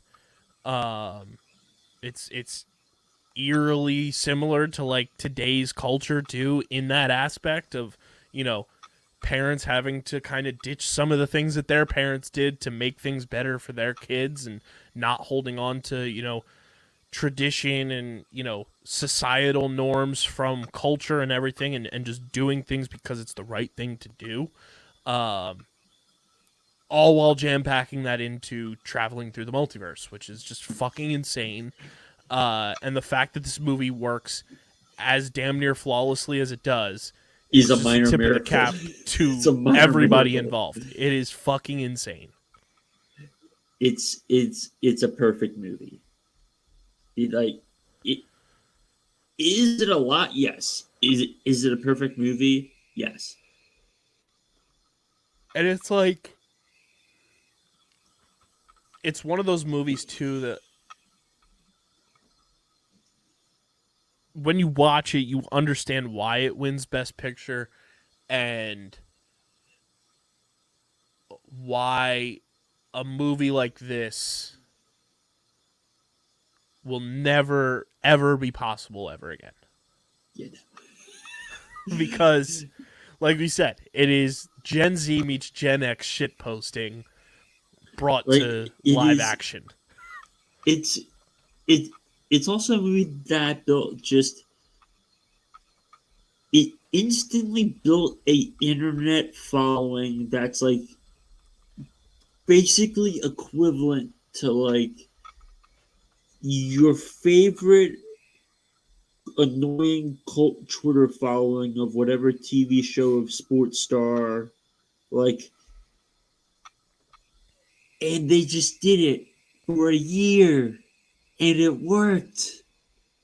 They pestered people for a year to watch the film, and then Academy voters who didn't get the film the first time watched it a second time or a third time, and they finally got it. In prior years, they wouldn't fucking do that.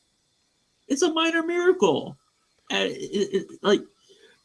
there's a discussion we had, like, look, the Academy's changing. It's like, okay, I mean, if you think about it, the last 3 Best Director winners have been Bong Joon-ho, from South Korea. That film won Best Picture.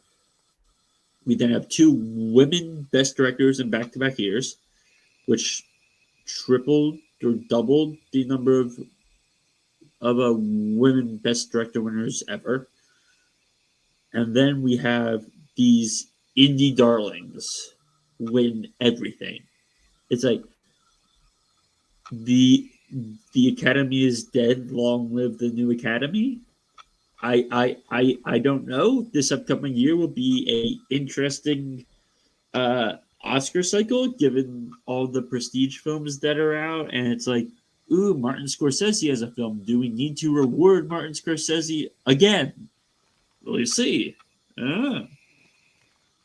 Yeah, and I mean, it's tip of the cap too to A24, like just coming through and saying, "Hey, what's up? We're here." You get that. You get Brendan Fraser winning as well with an A24 film. So like, shout out to A24. Indie studio for the win. I'm just gonna say this now. A24 is like arguably the best studio out there, just consistently making stuff year after year. Because like their stuff doesn't do big box office, but they give young directors chances, and they let them do like amazingly fun and creative work. Like just they came together in 2013, right? One of their first films was Spring Breakers, which is now a iconic Halloween costume for girls everywhere. From that film, you have films like The Spectacular Now, Enemy, Under the Skin, Lock, A Most Violent Year, Ex Machina, which is like one of the best sci-fi films of like the last 10 years. You have Room, which won Brie Larson a fucking Oscar. You have, keep clicking back. You have the Lobster, Swiss Army Man, which was also by the Daniels, in which Daniel Radcliffe plays a fucking farting corpse. It's so fucking strange. Uh, Moonlight, which won Best Picture. Good Time, a Safdie brothers film that's on Netflix, I think now. If not, it's been on for it was on H. Starring Robert Pattinson. The Florida Project, Lady Bird, First Reformed, Hereditary. Hereditary, one of the best horror films of the last 10 years. Mid mid mid 90s. What's his name? Jonah Hill's directorial debut about growing up in the 90s. Under the Silver Lake, Midsommar, the Souvenir, The Lighthouse, Uncut Gems. then Uncut Gems. Adam Sandler should have been nominated for an Oscar for that. Zola, Minari, Saint Maud, Red Rocket, After Yang, X, Pearl, Maxine, Bodies, which is like a slasher film for people my age. That has a bunch of girls trapped in a house, and they're all superficial and paranoid as fuck. It's you have After Sun, you have White Noise, The Whale, Close. It's like all of these films that are just they're wild. They're so good. Oh, and by the way, right now they are working on a Steph Curry documentary that's going to be distributed by Apple. Like, it's just bang, bang, bang, bang, year after year. There's always 3-4 films. It's like, okay, yeah. A24 are fucking gods, and you people need to pay attention to whenever A24 does something, because it's at least worth paying attention to. Yeah. So, Christian, I think without any further ado, let's give our ratings for Everything Everywhere All at Once. It's perfect. I can't put a number value to it because I don't know how I could break the scale with this film, because I don't think a scale exists with which you can measure this film. You just have to say perfect. To which the scale being perfect would be 10 out of 10, so that will go down on the book there. Yeah, I mean, it's a perfect movie. It's a perfect fucking movie. It's absurd that it is. But man, I mean, It happened. You were here when I watched it for the first time. Yep. And I was speechless after we watched it. Yeah, we were just like, yeah, look, yeah. It's like, what? Yeah, Yeah, it's 10 out of 10. There it is. Everything Everywhere All at Once. 10 out of 10. Go watch it. Get your mind blown just as much as I did, and report back in the YouTube comment section. We're going to finish off here with everybody's favorite segment.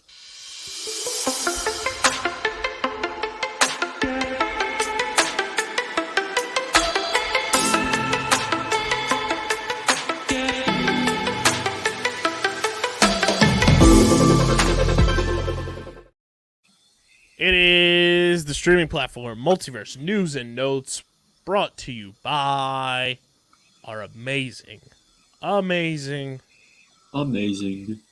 doing it again. It's our merch partners, PHI Apparel Company, the best in the game. If you guys aren't getting your merch, you're not directly supporting us. Go to phiapparel.co, use code Underground, get 10% off any and all merch from our amazing merch partners at PHI Apparel Company. They're the best in the game. They are going to be part of our live tailgate podcast series this baseball season. So go get your merch, get your StreamerSZN merch, tag us, tweet at us, wherever you get your merch, whenever you get it. And we want to see where you're rocking all that good stuff from across the streaming platform Multiverse. But Christian, big one that I want to start off with here that I saw yesterday. Does involve a certain caped superhero? It does not, but it does involve the superhero world. It is in terms of a new production company for film and TV being started by one Michael Waldron, obviously known for Loki, called Anomaly Pictures. So he's launching a new film and TV production company called Anomaly Pictures. That's a good studio name. It reminds me of how Nolan's production company, as in Christopher Nolan, is named Syncope. It's a great name. Yep. That stood out to me because Michael Waldron, I think, is one of the bright spots currently in Marvel. Obviously, coming from Rick and Morty as well.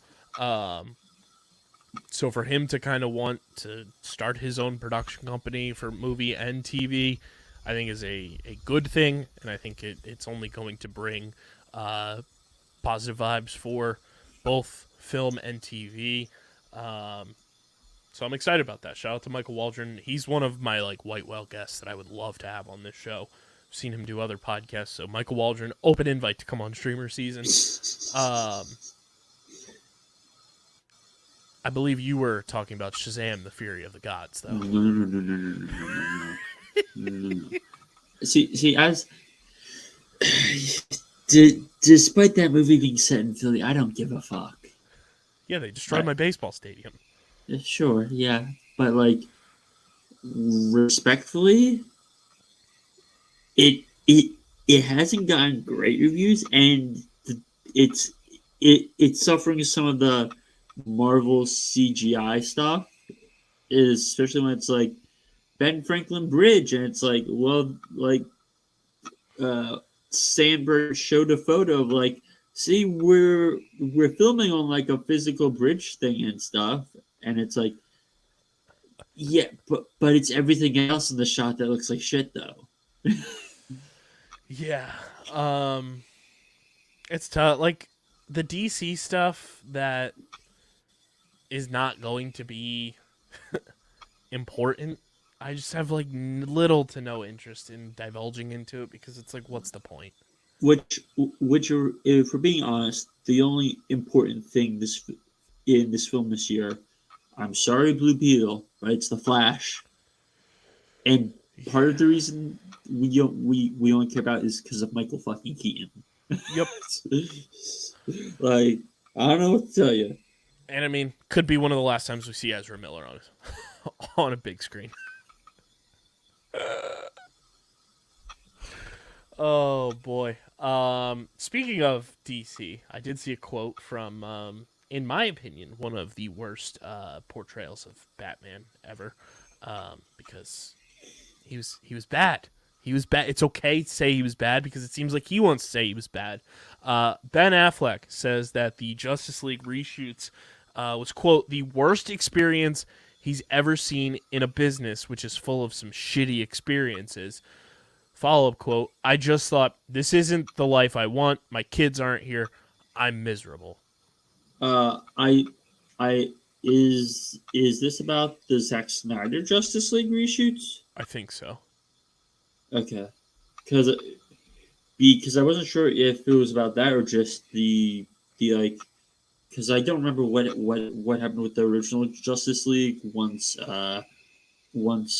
Snyder left that. I don't know if they did reshoots on that, but given the known history of Joss Whedon, it wouldn't surprise me if it was that.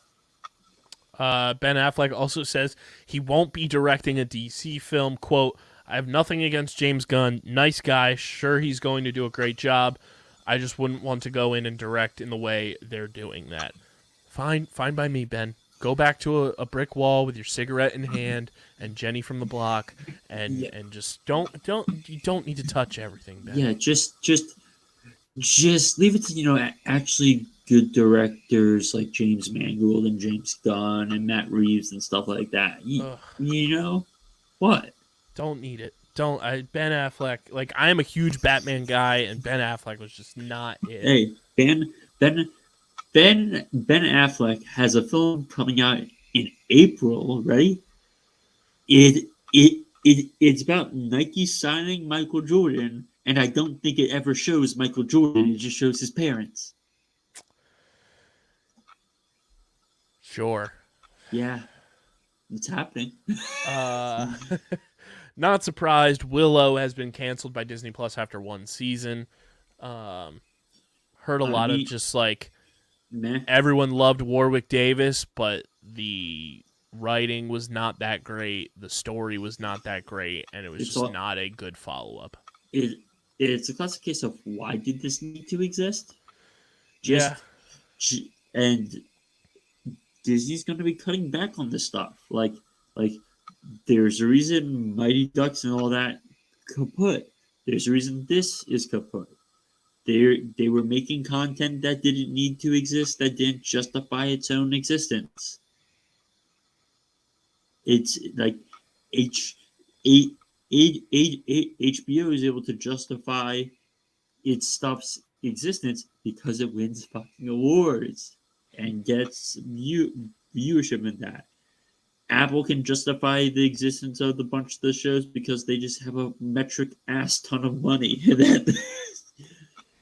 But even though Disney has a metric ass ton of money, they inherently realize that streaming is not profitable in its current state and that they were overproducing stuff. See all their Marvel shows, which, something tells me now that Bob Iger's back, we ain't getting all those shows that we were told about. Or we're going to get them in a much more condensed, rollout, like we are this year. Like, we're only expected to get 2. Speaking of things that... Hold on that point. You say much more condensed because, we're estimated to get 2 shows? Right? There's only 2 that are, full-blown confirmed in 2023. Yeah, and my counter with that is, so outside of Secret Invasion and Loki, there's 1, 2, 3, 4, 5, 6, 7, 8, 9, 10, 11, 12, 13 shows, 11 if you exclude 2 more seasons of What If. We ain't getting all that shit, Chief. We ain't getting all that. Well, I think 3, including What If, 3 of them are animated properties that aren't necessarily in the canon headspace from what we know yet, because it's the revival of X-Men 97, it's What If, and then it's that Spider-Man freshman year show. And Marvel Zombies. And Marvel Zombies, which I kind of envelop under What If. It's technically Spider-Man's sophomore year, but, Yeah. It's... Well, freshman year's first and sophomore year's confirmed. Why do these need to exist? I'm cool with the first 3. X-Men 97 coming back, sign me up. Sure. What If, sign me up. Marvel Zombies being rated R, sign me up. Yes, but it's why do we need a Wakanda series? Why do we need that Echo series? Why do we need Vision Quest? Why do we need a untitled Nova series? Why do we need to do this? Why do people care? People care about Loki. People care about... Some of those make sense, but that's for a later date. But we don't need that many shows. And see, my issue here is you were saying condensed rollout, and we're getting 2 shows this year. I named 13 shows. We wrap up the multiverse saga in 2026. Explain to me how we're going to spread out Ironheart, Echo, Agatha, Daredevil, and Wonder Man, and keep their timelines somewhat making sense. I'd have to look at all the listings of shows and everything, because the ones you just listed off there, I think 3 or 4 of them are already shooting. Yes, but my point is, if we're condensing rollout and everything in the MCU is supposed to be carefully planned on where it lands, so it all goes over like a piece of like. I guess condensed isn't the word. I guess the word I should have used is like, they're gonna be more precise with it, because a lot of the stuff that happened in Phase 4, it was like, oh, we have to fit everything in 6 episodes. It's got to be 6. We can't go over. And then She-Hulk happened, and it got 9 episodes, and it's like, you could have extended some of these series to like be more detailed and give you more and fit in some of the storylines that you're turning into shows. And I think that's what is going to happen, is like some of these shows that are on that list are going to merge into being like one project. Yeah, but Kyle, do they need to exist? How much impact do they have on the main MCU timeline? Depends on where they want to go. Because if we're being honest, God bless WandaVision, but like outside of Multiverse of Madness,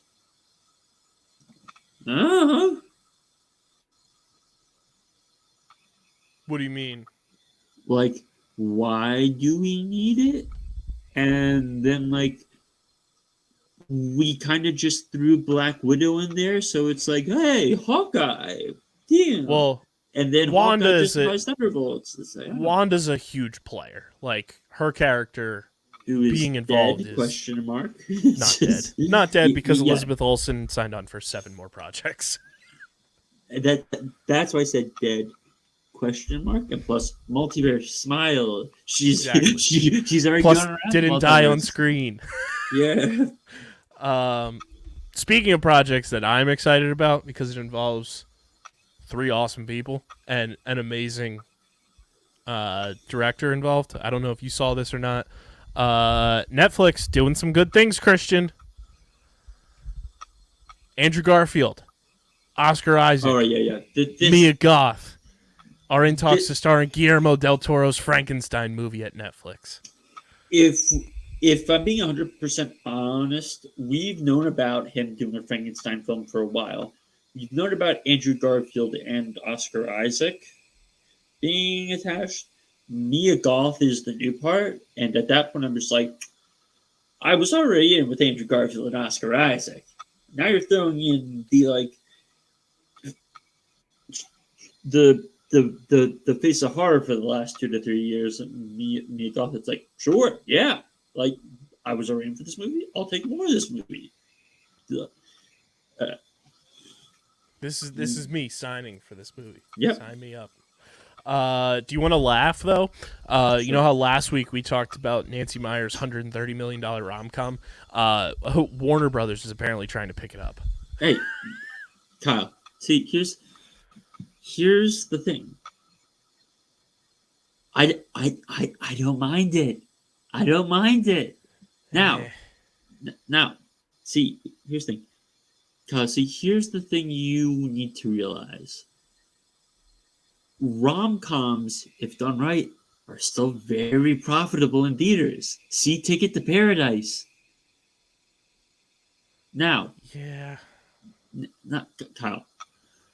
It's Michael Fassbender. It's Scarlett Johansson. I know. Older people will show up because it's written and directed by fucking Nancy Meyers. Like, is it necessarily going to be good? No. Are people going to go see it? Am I going to see it? As long as it looks decent. Absolutely. More Marvel updates here for casting. Steven Yeun has been cast in the Thunderbolts. As what? We don't know. But Steven Yeun, very good actor. His quote on it was, "The intentions of the particular character that they wanted me to play were very clear, and that's what drew me to the film." Plus, you guys already know, if you're a listener to this show, you know how excited I am for the Thunderbolts, so let's ride. Looking here. James Gunn Superman. He's officially directing it. Thoughts? Sure. It's James Gunn, so I'll be there. Superman does nothing for me, though, as a character. But we'll see. It's James Gunn, so I'm excited. What did I have here?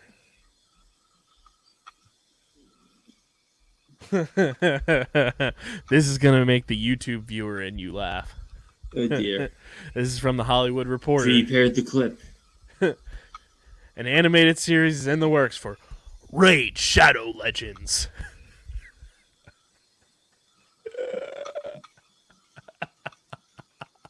This is fine. Companies just need to find ways to spend money, I guess. Why?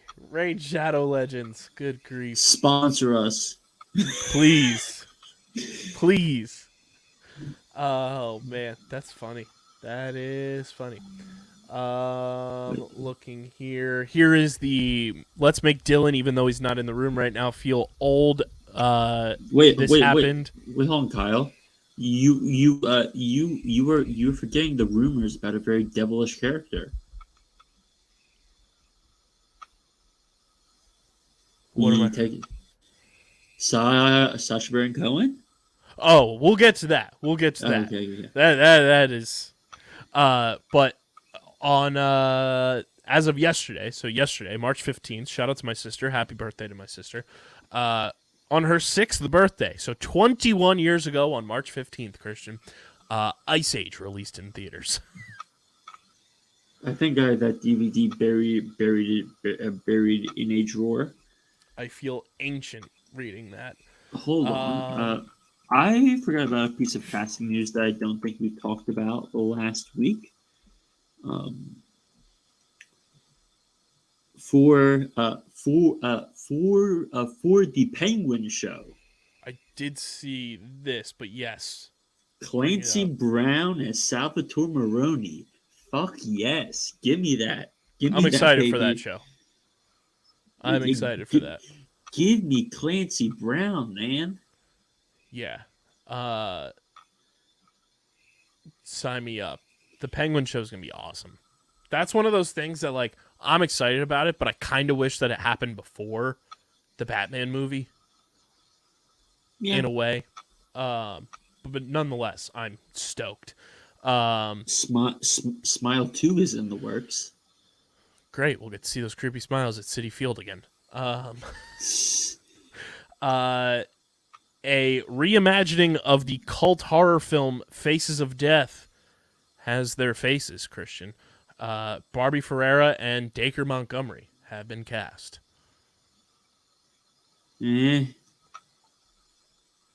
Oh, well, it's not technically streaming, but I think we should at least bring it up. We know what Quentin Tarantino's final film is going to be. It's going to be called The Film Critic, and it follows a female critic in the 70s.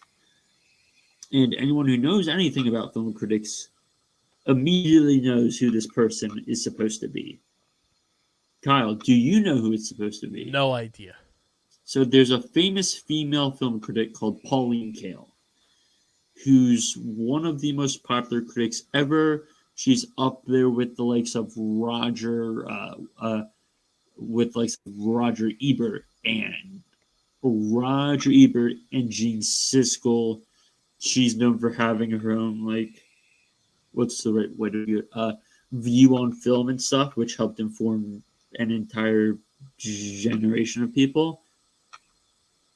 And so this is clearly Quentin Tarantino in his final film.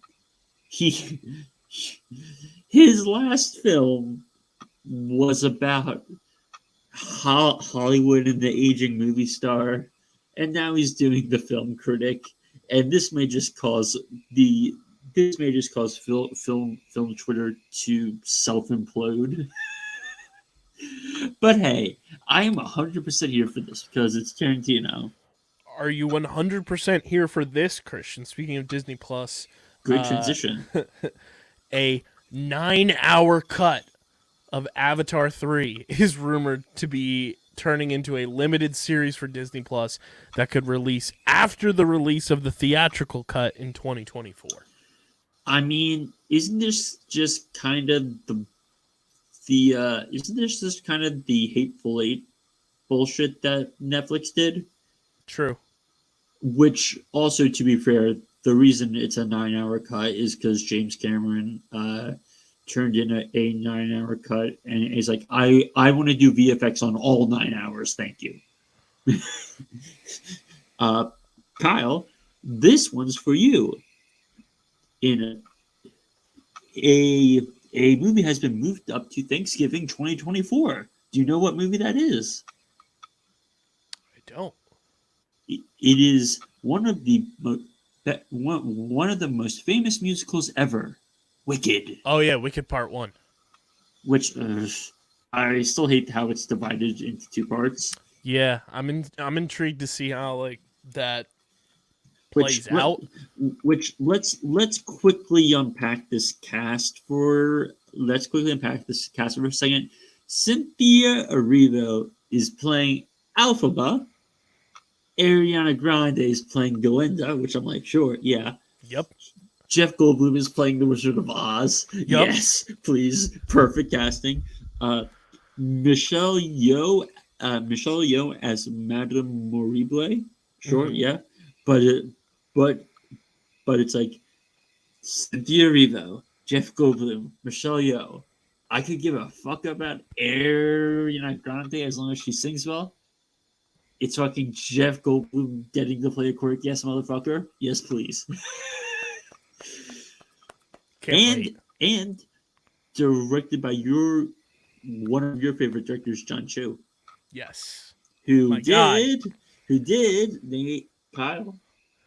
In the Heights, baby. And who did? Why am I blanking? I know exactly what you're talking about. Henry Golding, Michelle Yeoh, Tracy Rich Asians. And he did Now You See Me Too and G.I. Joe Retaliation. Shout out to my guy. The big news, though. Ladies and gentlemen, brace yourselves. This is podcast vindication here. I sent it in our group chat today.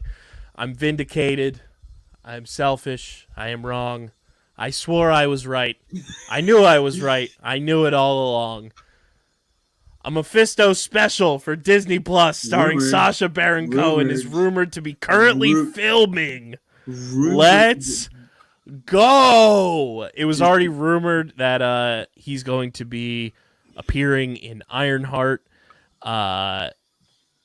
Give me a Sacha Baron Cohen Disney Plus Mephisto special. I think both holiday specials we've gotten for Marvel have been so well done and very, very fun. And if you give me a Mephisto Halloween special, not saying that it is Halloween, but they just say special here from discussing film. Sign me up. Sacha Baron Cohen in a special as Mephisto. Ladies and gentlemen, we tried to tell you Mephisto was coming. It's been 2 years. It's been 2 long years. But it's finally rumored to be happening, and I couldn't feel more vindicated. I'm so excited. Can't wait. Really? I can't tell. I wanted to run through a brick wall when I saw that today. You'll love this one because I feel like he is just popping up everywhere, but it's in a project that you absolutely hate. Barry Keoghan is officially in talks to star alongside Paul Mescal in Gladiator 2. See, here's here's the thing. I was kind of like, this doesn't need to exist, and if Barry Keoghan, I can never pronounce this fucking name, is in it, you have my attention. Those two in a film definitely does something where I'm like, you had my curiosity with Paul Mescal, but now you have my attention by adding him too. Yeah. That's all I've got. Anything that I might have missed, Christian? Scrolling through the Discord server I'm on. Dumb Money, don't care about that. Mission Impossible news. We got a poster for that. It's fine, whatever. Dead Ringers. You brought up Mission Impossible. I did want to give this is a crossover multiverse news and notes minute. If you're watching on YouTube, you should. I'll put it up on the screen. The Rochester Nighthawks of the National Lacrosse League this weekend will be wearing their Top Gun military salute jerseys. Uh-huh. They are absolutely fantastic. I'm sending you a picture of them so you can see them, Christian. But I saw this today on the timeline, and I was like, oh, these are phenomenal. They will be doing the game-worn jersey auctions that are up right now, so you can check in on those. I'm hopefully going to try to win one for the studio, but these usually go for quite a lot of money, but they look great. I have seen the studio in person. Where the fuck is any of that going to go? We have walls. We have walls. Walls, air hockey tables, couches. We have walls. We have walls. But yeah, they look great. Job well done to the Rochester Nighthawks. One other film to talk about. Speaking of Ben Affleck, Jennifer Lopez is in talks to star in Unstoppable from Ben Affleck and Matt Damon. Sure. Okay. Yeah, that's fine. Whatever. And then Demi Lovato is going to co-direct a documentary about childhood stardom. Sure. Yeah. Okay. Okay. That's all we got for you guys. We know it was a long, loaded episode, but thank you guys for tuning in. Shout out to Dylan being back. Very excited. Make sure you guys are following us at StreamerSZN, Twitter, Instagram. Follow Christian on Twitter at @thewiz_PHI. Follow Dylan at Dylan Mazzola. Follow me at KBIZZL311. Subscribe to the podcast feed on Apple Podcasts, Spotify, or wherever you get your podcasts. And as Dylan will always say, in your 5-star review on Apple, leave a show and movie recommendation for us. Those get first dibs of us looking to see what we want to add to the list. And of course, subscribe to the Underground Sports Philadelphia YouTube channel. YouTube.com/@UndergroundSportsPhiladelphia. That's where you get full video episodes, live streams, original content, interviews, all that good stuff. YouTube.com/@UndergroundSportsPhiladelphia. And also, make sure you get your merch. Look at it. Look at this. Look at this merch, guys. So good. Merch. It's lit. It's lit. It's lit. PHIapparel.co. Code Underground. 10% off. Go get your StreamerSZN merch. But this has been another edition of StreamerSZN, the exclusive streaming platform TV and movie podcast on the Underground Sports Philadelphia Podcast Network. For Dylan, for Christian, I'm KB. We're going to go avoid a zombie apocalypse while traveling through a galaxy far, far away with Natasha Lyonne. That's pretty much everything everywhere all at once. So, see